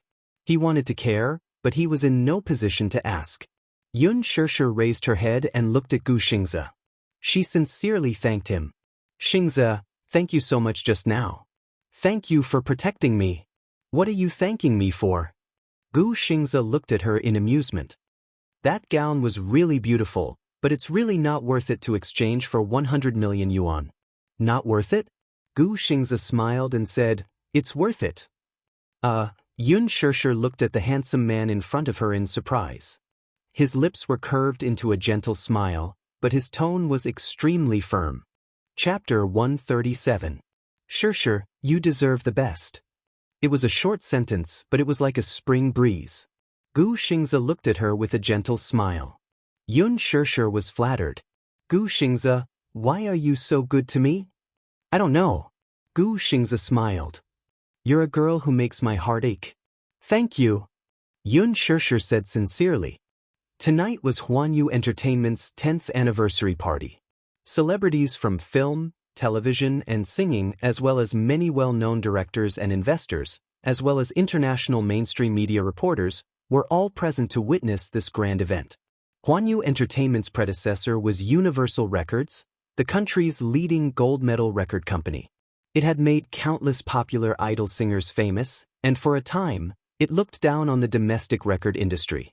Later, when the record industry was in a slump, Universal Records quickly went downhill. After it was acquired by Dishing Financial Group, it was officially renamed Huanyu International Entertainment Agency. It gathered A-list big shots and 4 ace managers, continuing Universal Records' glory years ago. Unknowingly, Huanyu Entertainment had been established for 10 years. Tonight's party would be unprecedented. It was no wonder that those little models and has-been artists were racking their brains to walk the red carpet at this party. If they could seize this opportunity, they would be able to make a beautiful comeback. One must know that many well-known directors and producers were present tonight. What was more precious was that even Dishing Financial Group's CEO would be present.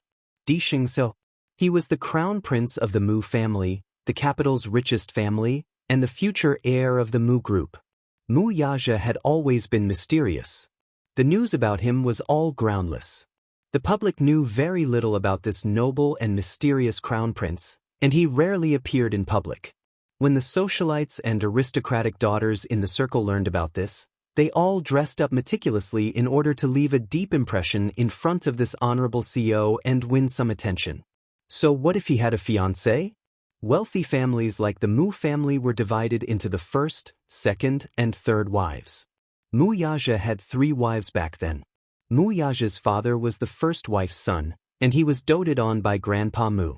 Therefore, there are also a lot of high-class nobles in this banquet, in order to be able to see the Mu family's young master's elegant demeanor. Even if they can't attract Mu Yaja's attention, if they can climb up the ranks of the Mu family's side branch, it can be considered as climbing up the social ladder. Therefore, as soon as the reporters arrived, they were stunned by the dazzling jewels in the hall. It was too extravagant. It was simply corrupt. In the entire capital, only the Mu family has such influence. In order to participate in this event, Yun Na deliberately gritted her teeth and spent a fortune to rent a luxurious Bentley for 2,000 yuan. The Bentley drove into the venue and stopped at the entrance. Yun Na immediately tidied up her outfit, especially the beautiful jewelry around her neck. She adjusted it to the best angle to ensure that the media could capture it from the first angle.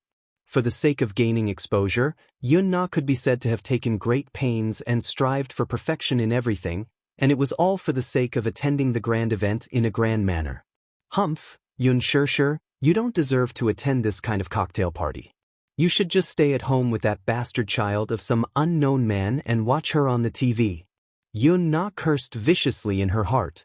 The chauffeur opened the car door, and Yun Na immediately revealed a flawless smile. She proudly raised her chin, straightened her back, and gently tucked her hair behind her shoulders before gracefully stepping onto the red carpet. Her appearance attracted the attention of many female celebrities. Chapter 138. Van Cleef & Arpels was the most expensive jewelry brand. Among them, the Secret Garden series was the most favored by celebrities. The Vicomte from the Secret Garden series was one of a kind in the world. The moment Yun Na walked on the red carpet, she immediately attracted everyone's attention. When the media saw her, they all raised their cameras and took pictures of her. The other female celebrities couldn't help but talk among themselves. Their eyes were fixed on her. Who is this newcomer? The gown she's wearing is Armani's new spring collection. Oh my God, look at the necklace on her neck. It's from the Secret Garden series. I heard that the gems on it are worth tens of millions. It can't be a fake, right? This Vicomte is out of print. It's only sold in limited quantities worldwide. Ordinary people can't buy it. It must be a fake. This Vicomte can't be bought even if you have the money. I don't know where this unknown newcomer came from. She's even wearing a fake jewelry. Humph, I heard that there was a sugar daddy who wanted to buy this necklace at a sky-high price. The crowd was talking about it. Yun Na couldn't hear what the socialites were talking about. She only felt that she was the center of attention. Many pairs of envious and jealous eyes fell on her. She was very pleased with herself. Yun Na raised her head proudly and puffed out her ample chest. She walked to the entrance but was politely stopped by the concierge at the door. Hello, madam. Please show me your invitation card. Invitation card? Did this cocktail party need an invitation card? Yun Na was a little flustered for a moment, but she quickly calmed down and raised her chin proudly. She sneered in disdain and was so angry that she laughed. What do you mean? You're asking me for an invitation card? Are you suspecting that I came uninvited? I'm sorry, madam. You misunderstood. Entering with an invitation card is one of the procedures of the cocktail party. The concierge had a decent smile on his face, but there was a trace of doubt in his eyes. The entrance checkpoint of the cocktail party was set up very carefully, in order to prevent small models and unknown stars from sneaking into the venue. Some celebrities didn't receive an invitation but still wanted to sneak in. Guan Yu's annual cocktail party had sent out a total of 500 invitations, 100 VIP cards, and 100 seats for the media in the venue. Every guest had to show their identity when they entered the venue. Otherwise, they would be blocked outside the door. No one was an exception. Yun-na looked a little embarrassed and said unhappily, "I'm with Director He. Do I need an invitation? And then may I ask which director's female companion you are?" "Director He Lingxiang." "Puchi." Suddenly, a disdainful sneer came from beside him. Yun-na furrowed her brows in embarrassment and turned her head, only to see that the person laughing at her was actually one of the 4 most popular young actresses. Yang Mi. Tonight, she was wearing an evening gown with golden tassels. It was so long that it reached the ground, making her look slender and elegant. It was simple yet luxurious, especially the diamond necklace around her neck. Coupled with her exquisite makeup, she looked stunning. As someone who stood at the peak of public opinion, Yang Chang naturally knew how to create momentum for himself. As soon as he appeared, he instantly killed countless furlants. However, halfway through the red carpet, the limelight was stolen by this newcomer who came out of nowhere. Yang Mi was naturally unhappy. Chapter 139. Where did this newbie come from? How could she not know the rules? An unknown newbie dressed so luxuriously and dared to steal the limelight from them. She had no sense of propriety at all. This wasn't her home ground. Was she doing this on purpose? Yang Mi didn't have a good impression of her. Yun-na was the typical big-breasted but brainless type. She had stolen the limelight the moment she appeared and offended many actresses. "Which director did you come with?" Yang Chang slowly walked in front of her and asked arrogantly. Yun-na looked at her and was a little defeated by her aura. This Yang Chang had such a strong aura. His arrogant eyes were so oppressive that even her confidence was suppressed. "I'm with Director He. I'm his female companion." Yang Mi was deliberately making things difficult for her. Who asked her to steal her limelight? She didn't know how to restrain herself. Naturally, she wouldn't let her off easily. There are so many directors with the surname He. Not everyone has the right to enter such an event. "Tell me your name and see if I know you." Yun-na bit her lip. Why did Yang Mi have to make things difficult for her?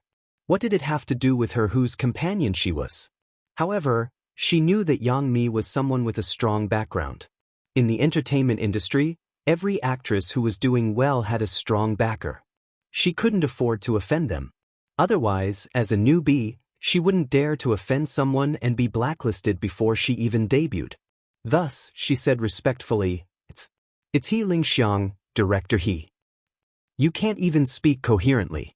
You're just a nobody who hasn't seen the world. You're delusional to think that you can enter such an event. You're not worthy." "Sister Mi, she just said that she's He Lingxiang's companion. That Director He." A well-dressed actress beside Yang Mi whispered to her. This actress was called Tang Yu. She had just debuted not long ago and played a supporting role in a period drama starring Yang Mi. She had gained some popularity with the audience and accepted many roles. Recently, she had been very close to Yang Mi. She seemed to be whispering, but it seemed like she was deliberately saying it to someone. Every word was extremely humiliating. Newbies nowadays are so unscrupulous in order to climb up the ranks? What kind of person is He Lingxiang? She has the ability to climb into Director He's bed. What a taste! Yang Chang sneered and said, "Isn't that so? Some newbies don't know the immensity of heaven and earth. They think that they can climb up the ranks just by hugging a big thigh. They don't even know how much they are worth. Don't think that the entertainment industry is a place where anyone can step into." That's right. Yun-na was filled with grievances as Yang Jian and Tang Yu made things difficult for her at every turn, yet she didn't dare voice her anger. She could only pinch the corner of her dress and purse her lips as tears welled up in her eyes. Tang Yu continued to add fuel to the fire. Look at her. She's pretending to be wronged. Big sis Mi, she seems to be quite scheming. Look at her outfit, She's clearly trying to steal your limelight. She's not worthy. Yang Chang sneered. I think her outfit is fake. Yun Na immediately defended herself. No, no? Then where did the necklace on your neck come from? Yang Chang obviously didn't believe him. This necklace is worth tens of millions. Can you afford it? How is that possible? It must be fake. She's obviously a commoner. She's so unsophisticated. Some of the invited actresses at the side also surrounded them. Their words of ridicule were extremely vicious. Chapter 140. Thus, Yun Na was at a loss as she was surrounded by them. She braced herself and listened to their endless insults as the grievances in her heart turned upside down. Just you wait. Just you wait. She would remember every debt she owed him today. When she made it big, she would pay them back 100 times, 1,000 times over. Many of the reporters at the side sympathized with her. This newcomer had offended many seniors before even entering the venue. She was really pitiful. However, this was the industry. As a newcomer, you had to know how to keep a low profile. Otherwise, it would be easy to offend people. Therefore, no one stepped forward to help her. Yang Mi had a high status in the industry. Now that her career was at its peak, her 8 years of acting had accumulated a lot of popularity with the audience. No one dared to offend her. What's going on? Why are you all blocking the entrance? A man's low and cool voice came from not far away. Everyone turned around in surprise and saw Li Jiuxian standing behind them. He was wearing a custom-made suit today. It was well-tailored and extraordinarily elegant. His handsome face attracted countless screams when he entered the venue. Li Jiuxian was a popular young actor newly signed by Huanyu Entertainment. He was elegant and handsome. Blessed with a unique appearance, he had already starred in 2 commercial blockbusters and 5 idol dramas in just 2 years after his debut. He was very productive and had a lot of resources in his hands. He was a popular idol promoted by Huanyu Entertainment. Yun Na looked at him, but his gaze fell on her. He saw that she was in a sorry state and felt wronged. As if she was clutching at a life-saving straw, Yun Na pursed her lips and looked at him pitifully. Her pair of beautiful red eyes made people fall in love with her. Li Jiuxian couldn't help but feel pity for her. He looked at Yang Mi and said, Sister Mi, why aren't you entering the venue? Li Jiuxian and Yang Mi were brothers and sisters in the same company and had a good relationship.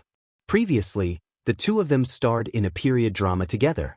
The ratings were very good and there was even a rumor that the two of them fell in love with each other. The rumor had occupied the headlines for several months. Yang Mi said, It's all because of this little b*** teeth blocking the way. She's just a newcomer, yet she's so ambitious and wants to steal the limelight. Li Jiuxian smiled. Sister Mi is so beautiful. Tonight, you'll definitely be the center of attention. When Yang Chang heard his praise, she naturally enjoyed it. Her face couldn't help but blush as she pouted. Jiuxian, you're also very handsome today. Tomorrow's headline will definitely be yours. Thank you for your guidance, Sister Mi. However, at this juncture, the media was already waiting at the reception. Big Sis Mi, don't be so calculative with a newcomer. Otherwise, if word gets out, the media will exaggerate and say that you're abusing your power to bully others. That won't be worth it, Li Jiuxian advised. Yes, you're right. Obviously, Yang Chang had taken his words to heart. She stepped forward and naturally held his arm. Li Jiuxian smiled elegantly and entered the venue with her.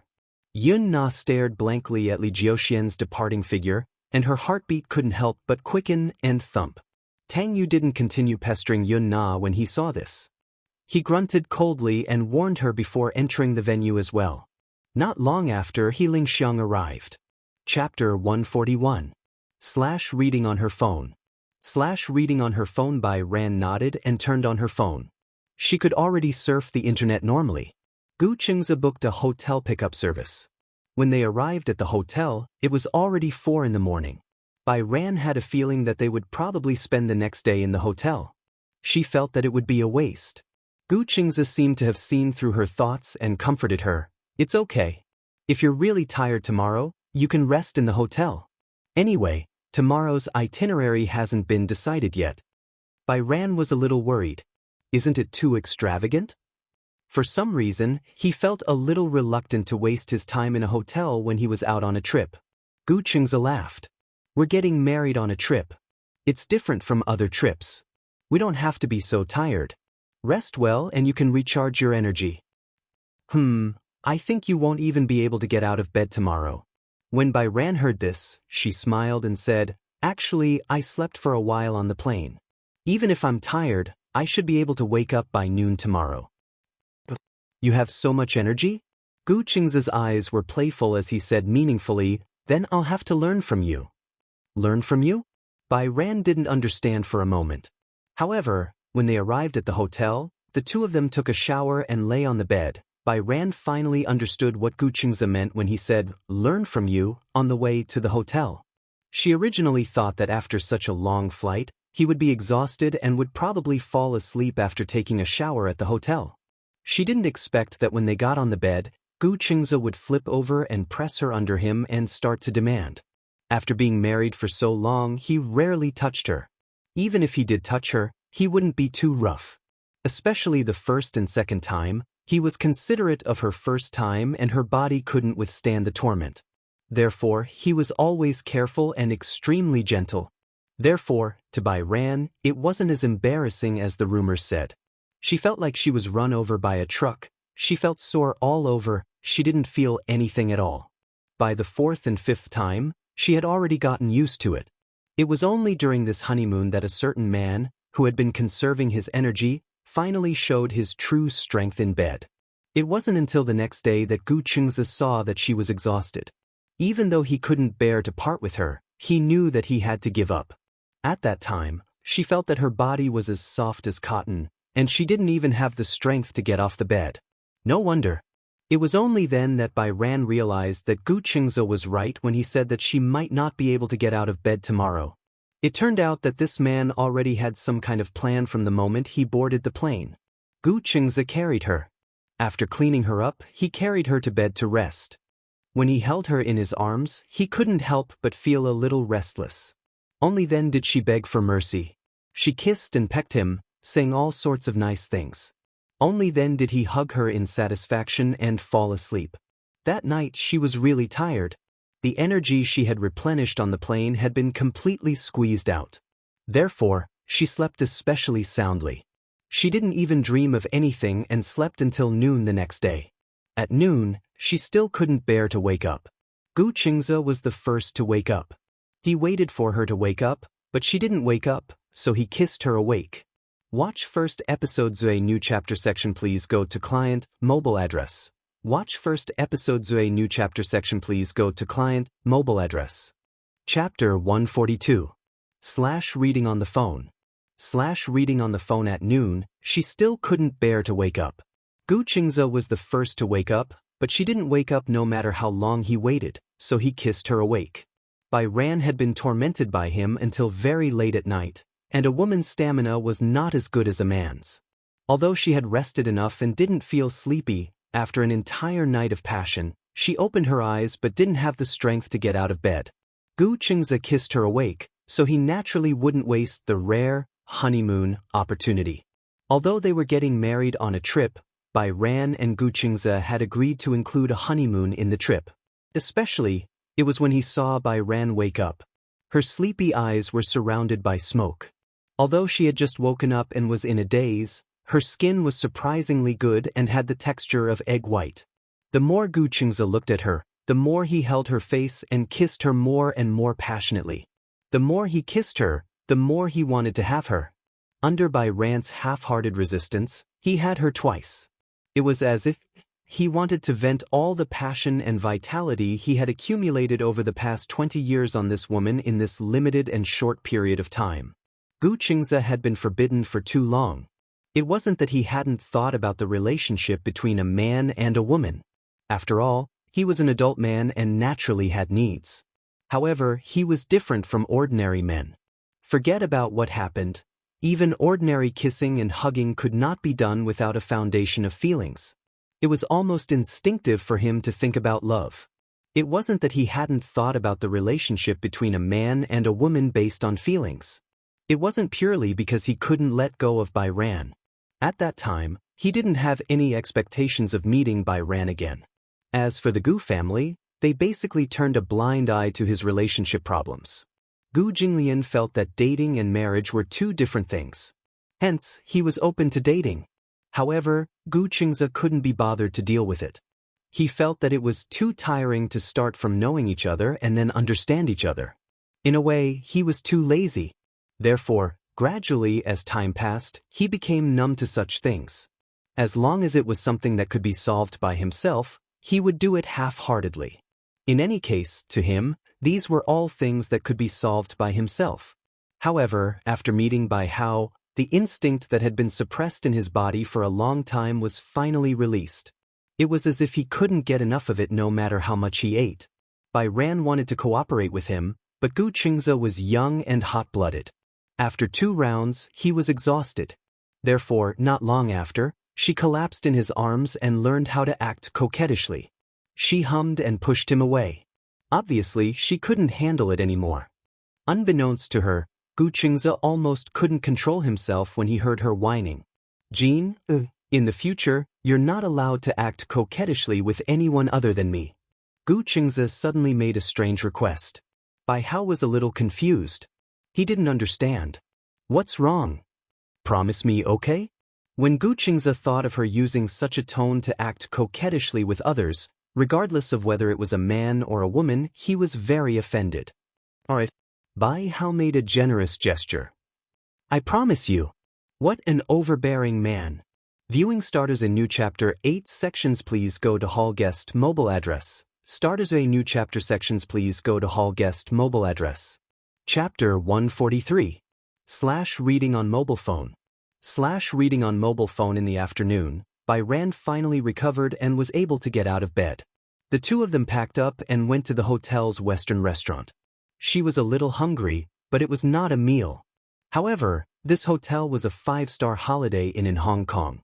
The hotel's luxurious Western restaurant had a huge floor-to-ceiling window. Sitting by the window, not only could one have a panoramic view of the pirates and the forest, but one could also enjoy an especially authentic English afternoon tea. Bai Ran politely declined English cuisine, but the English afternoon tea was quite delicious. Bai Ran looked at the dessert tower in front of her and the fragrant black tea and felt her whole body relax a little. The dessert tower's decoration was so beautiful that Bai Ran could not help but take a few pictures and share them on her WeChat moments. However, not long after, several WeChat notifications suddenly rang. Bai Ran picked up her phone and saw that it was the company's business department director. She had forgotten that she had forgotten to block her colleagues from the company when she was sharing the pictures. She said that she was not feeling well and wanted to take leave. In the end, she went to have fun. Why can't I get through to her? Is she deliberately not picking up? Bai Ran, I'm warning you, call me back immediately. Otherwise, you'll be punished for absenteeism. In just a few words, the beautiful afternoon mood was completely ruined. Bai Ran's face fell. Gu Qingze saw this and could not help but ask, "What's the matter?" "I just took a few pictures and shared them on WeChat moments." The company director saw it. "Oh." Gu Qingze was a little surprised. "Didn't you resign?" "But I haven't resigned yet." When Gu Qingze heard this, he suddenly asked tentatively, "Do you still want to do this job?" Bai Ran looked up and glanced at him. She pursed her lips and said the most heartfelt words, "Actually, I don't want to do this job anymore. In the beginning, I joined this company because I felt that I would be able to gain good experience in this company. I study design, and in the future, I hope to have my own design studio. However, ever since I joined this company, they only asked for the same designs. Also, because they work with the local wedding dress market, I draw wedding dresses every day until I'm about to throw up. This is not my dream." Gu Qingze nodded. "Then why didn't you resign back then?" "Because if I change jobs and have no source of income, Auntie will say that I'm a freeloader." Bai Zhe was a strong-willed person. She had a strong sense of self-esteem and could not bear such humiliation. Old Gnawing Clan? She had started working as soon as she graduated. Although her salary wasn't high, it was reasonable. She had followed her aunt's wishes and joined the company. She was tired of the same designs every day. She was not an arrogant person, but with her goal, she absolutely did not want to settle for such a small company. If you're not happy at work, then change your job. It's also very troublesome to find a new job. There's no rush. A good job can't be rushed. Besides, I'm taking care of you. What are you afraid of?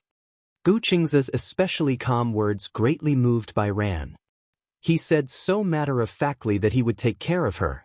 For a moment, she felt so happy that she was about to float up and watch. Starters a new chapter 8 sections. Welcome to Hall of Visitors, mobile address. Watch starters a new chapter 8 sections. Welcome to Hall of Visitors, mobile address. Chapter 144.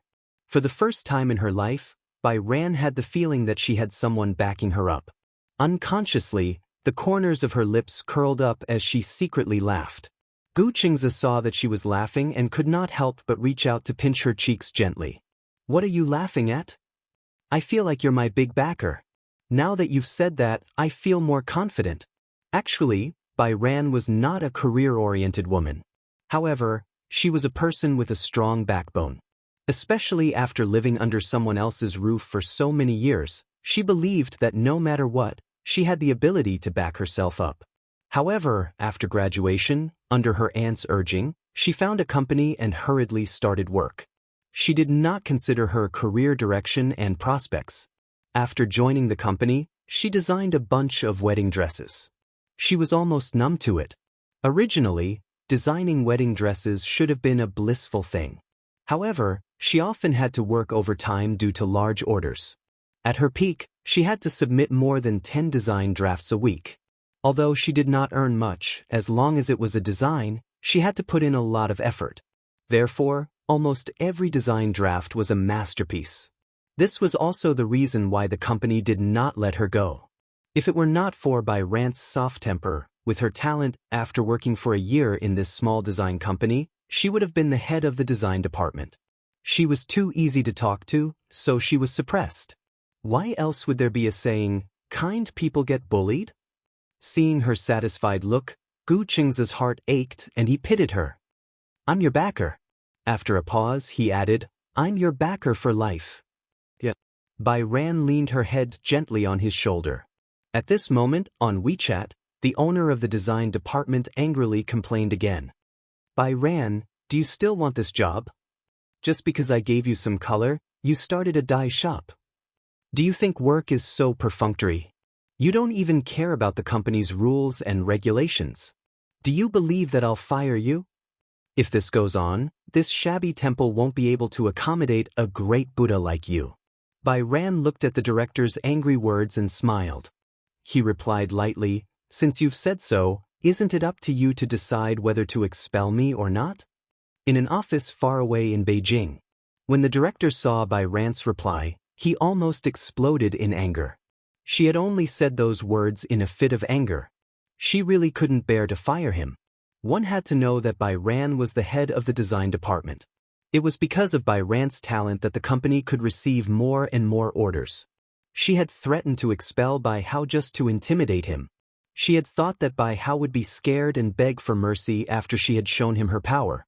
After all, in her eyes, Bai Kun had always been a soft persimmon that could be crushed at will. Now, this sentence made her completely dumbfounded. Does this idiot think his wings have hardened?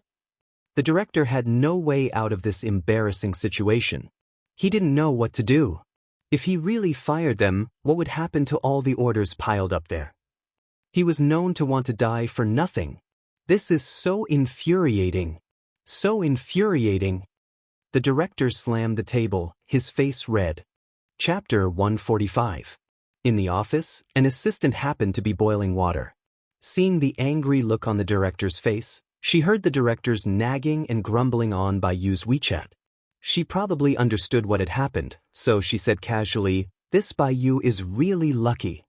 The director's attention was attracted by her and he was a little confused. "What do you mean?" "Oh, director, you don't know? I heard that Bai Yu married a good husband. I heard that he's worth tens of millions. What's so strange about having a net worth of tens of millions?" The director said disapprovingly, "In this capital, how many people with a net worth of tens of millions can be smashed with a brick?" "Sigh, Director, you don't know this. Do you know about the Spring River Imperial Seal? I know. It's a very famous real estate.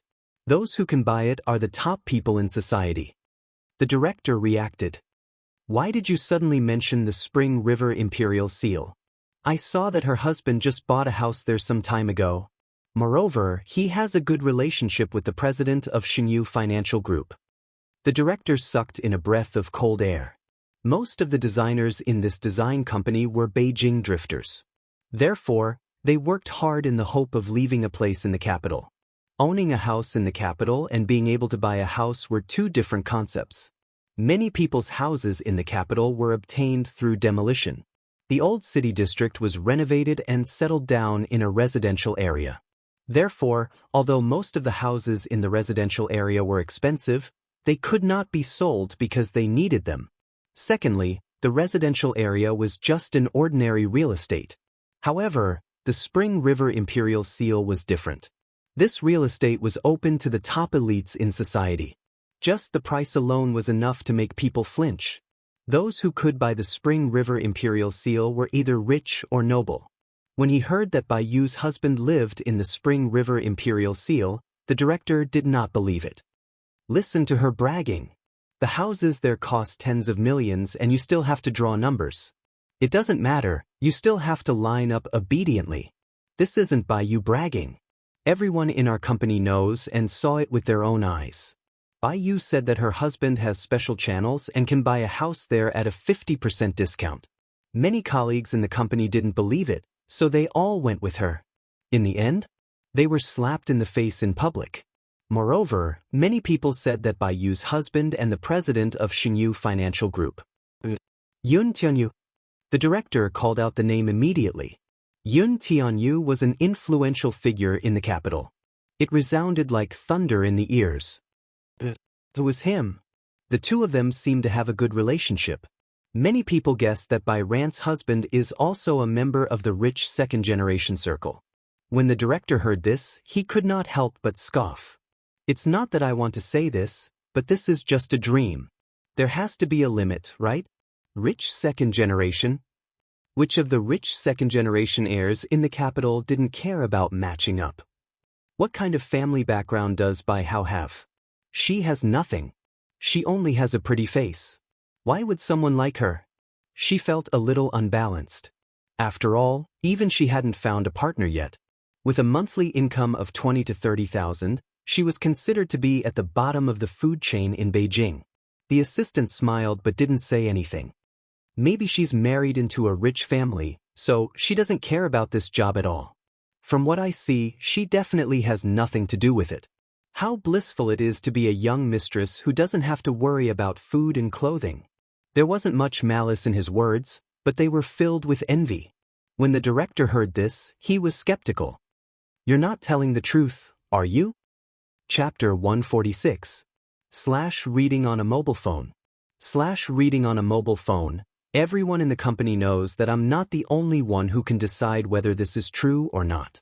After the assistant finished speaking, she smiled and left. The director leaned back in his chair and suddenly felt a little puzzled. This society was not as romantic as television dramas. What rich young master and Cinderella? This kind of plot could not be played out in reality. There was a reason why families of equal social status should be matched.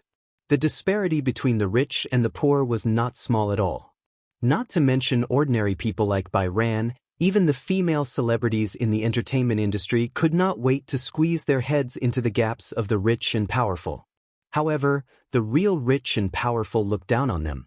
Although the aristocratic system had been abolished in the country, just by looking at the banquets, the charity events, and the famous private clubs, it was clear that the abolition of the aristocratic system was just a superficial thing. In fact, many rich people liked to have the title of aristocrats. Everyone wanted to be a dragon or phoenix among men. The vanity and arrogance of humans had always been deeply ingrained. This was a little puzzling. Why could a commoner like Bai Ran marry into a rich and powerful family? That was the dream of many women. Moreover, Bai Ran was usually very dull and did not know how to please people. In the office, no one was willing to play with her. It was not that she was difficult to get along with. First, it was because she was strict with her discipline. She had to go home after work and rarely attended colleagues' gatherings. Second, she was poor. Because she was poor, sometimes when her colleagues were kind to her, occasionally treating her to a meal or small gifts, she did not dare to accept them. Her ability was limited and she did not know how to repay them. It was also because of this that Bai Ran was a little high and mighty in the eyes of others. Such a girl, what kind of tricks did she use? However, where did this phrase come from? Circle. Since she had really married a rich man, the circle of rich people must not be small, right? If they could get closer to her, then wouldn't they have the opportunity to come into contact with the circle of rich people? Perhaps, she would be lucky enough to find a Mr. Right that she would be in love with. The director of the design department was already 27 years old. He had been in this company for more than 4 years. He was cautious and conscientious, and his dream was to be able to live and work in Beijing. Her hometown was not rich and was a well-known poor village. After coming to the city, she was deeply attracted by the prosperity and neon lights here. She thought that she must stay in such a city. However, she had been busy with work for the past few years. She didn't like the male colleagues in the company because they were from ordinary families. She didn't know many big shots and occasionally had the opportunity to go on blind dates. However, based on her qualifications, it seemed that she couldn't find a satisfactory one. However, since Bai Ran was able to marry a rich man, she boasted that her background was better than Bai Ran's.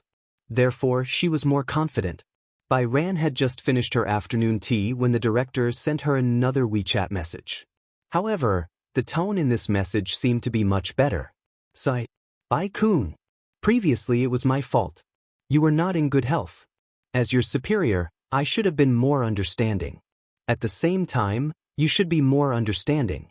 I'm also very tired with so many employees. You haven't come to work for a few days, and the partners have been rushing you. I kept asking you when you would come to work, but you didn't reply. Today, I saw you showing off the food on your WeChat moments. I thought you were having fun and didn't look like you were sick. I got angry. Start Sue new chapter section please go to hall guest, mobile address. Start Sue new chapter section please go to hall guest, mobile address. Chapter 147. The director was especially good at manipulating people's thoughts. She knew that if Bai Sheng really married into a wealthy family like the rumors in the company said, then using the company's treatment to threaten her might not work at all. However, she knew that Bai Sheng was a girl with a strong sense of responsibility. Therefore, she would definitely feel guilty if she were to talk about her responsibilities at work. As expected, when Bai Sheng heard this, she really felt a little guilty. Indeed, when she heard the director's tactful tone, she also blamed herself. After all, she had not gone to the company for the past few days because of personal reasons, not because of her health. Except for that one time, she really could not get out of bed. In the end, because of the leave application, they had become unhappy. Bai Sheng said guiltily, "Actually, some things have happened recently. I have also seriously considered the problem of work. I keep feeling that this job is not very suitable for me. I want to seek a development that is more suitable for me." At that time, it was indeed because I was not feeling well, but when I applied for leave, the company's handling made me feel a little disappointed. So, I understand, I also understand. You've been wronged, so are you a little disappointed with the company's leave application system? Bai Sheng said bluntly, "Yes. If it's because of this reason, I want to apologize to you solemnly." At that time, there was indeed a misunderstanding. When the employee was not feeling well, as the company's manager, I did not comfort her immediately. Instead, I questioned and was aggressive. It was indeed the company's fault. The director's sincere apology stunned Bai Sheng. If she had known earlier, this director had always been extremely harsh to her. Suddenly, he became so gentle and considerate. It was hard for her to get used to it.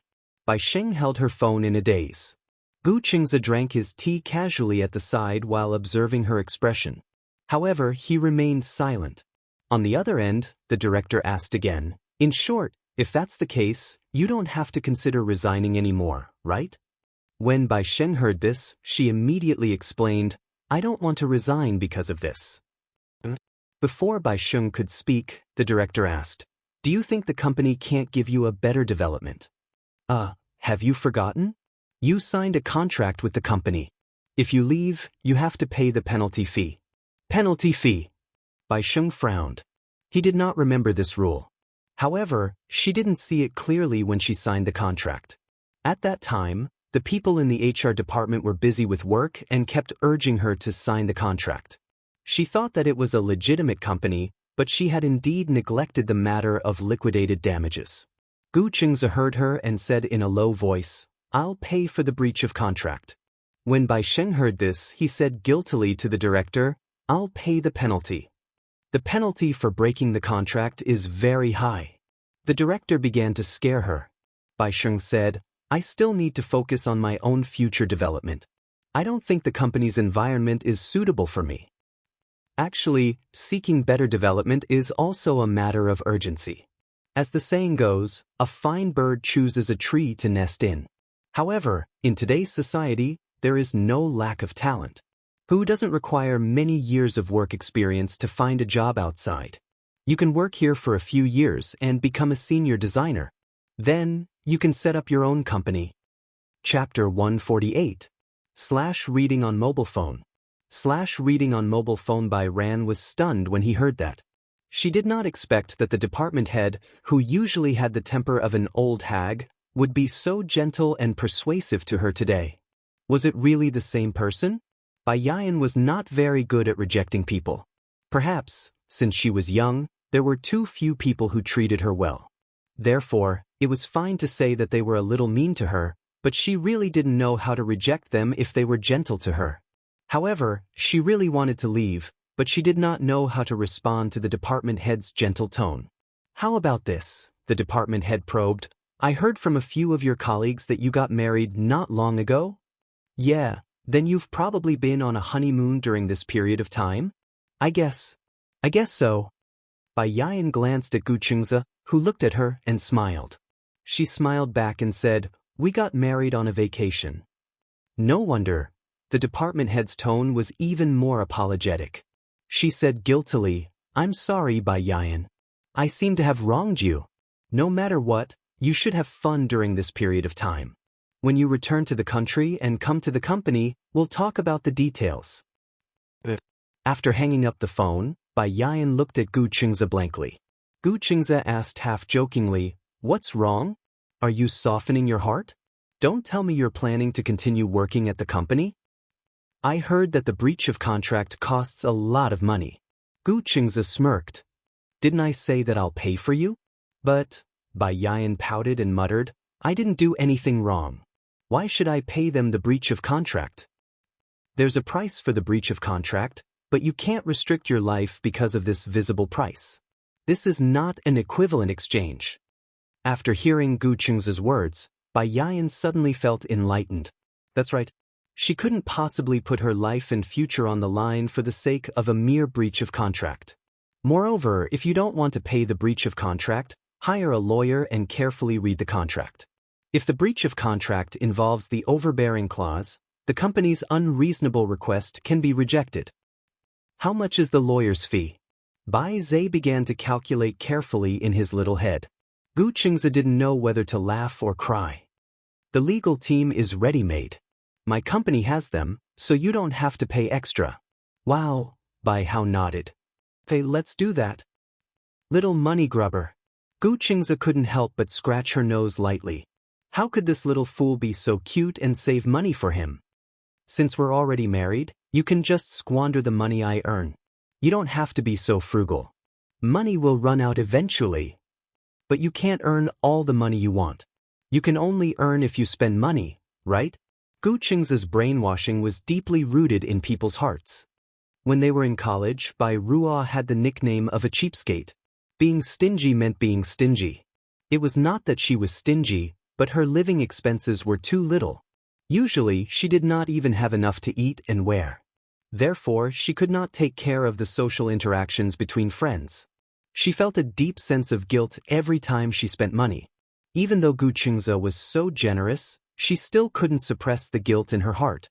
Viewing starters a new chapter 8 sections please go to lobby, mobile address. Watch starters a new chapter sections please go to lobby, Mobile address.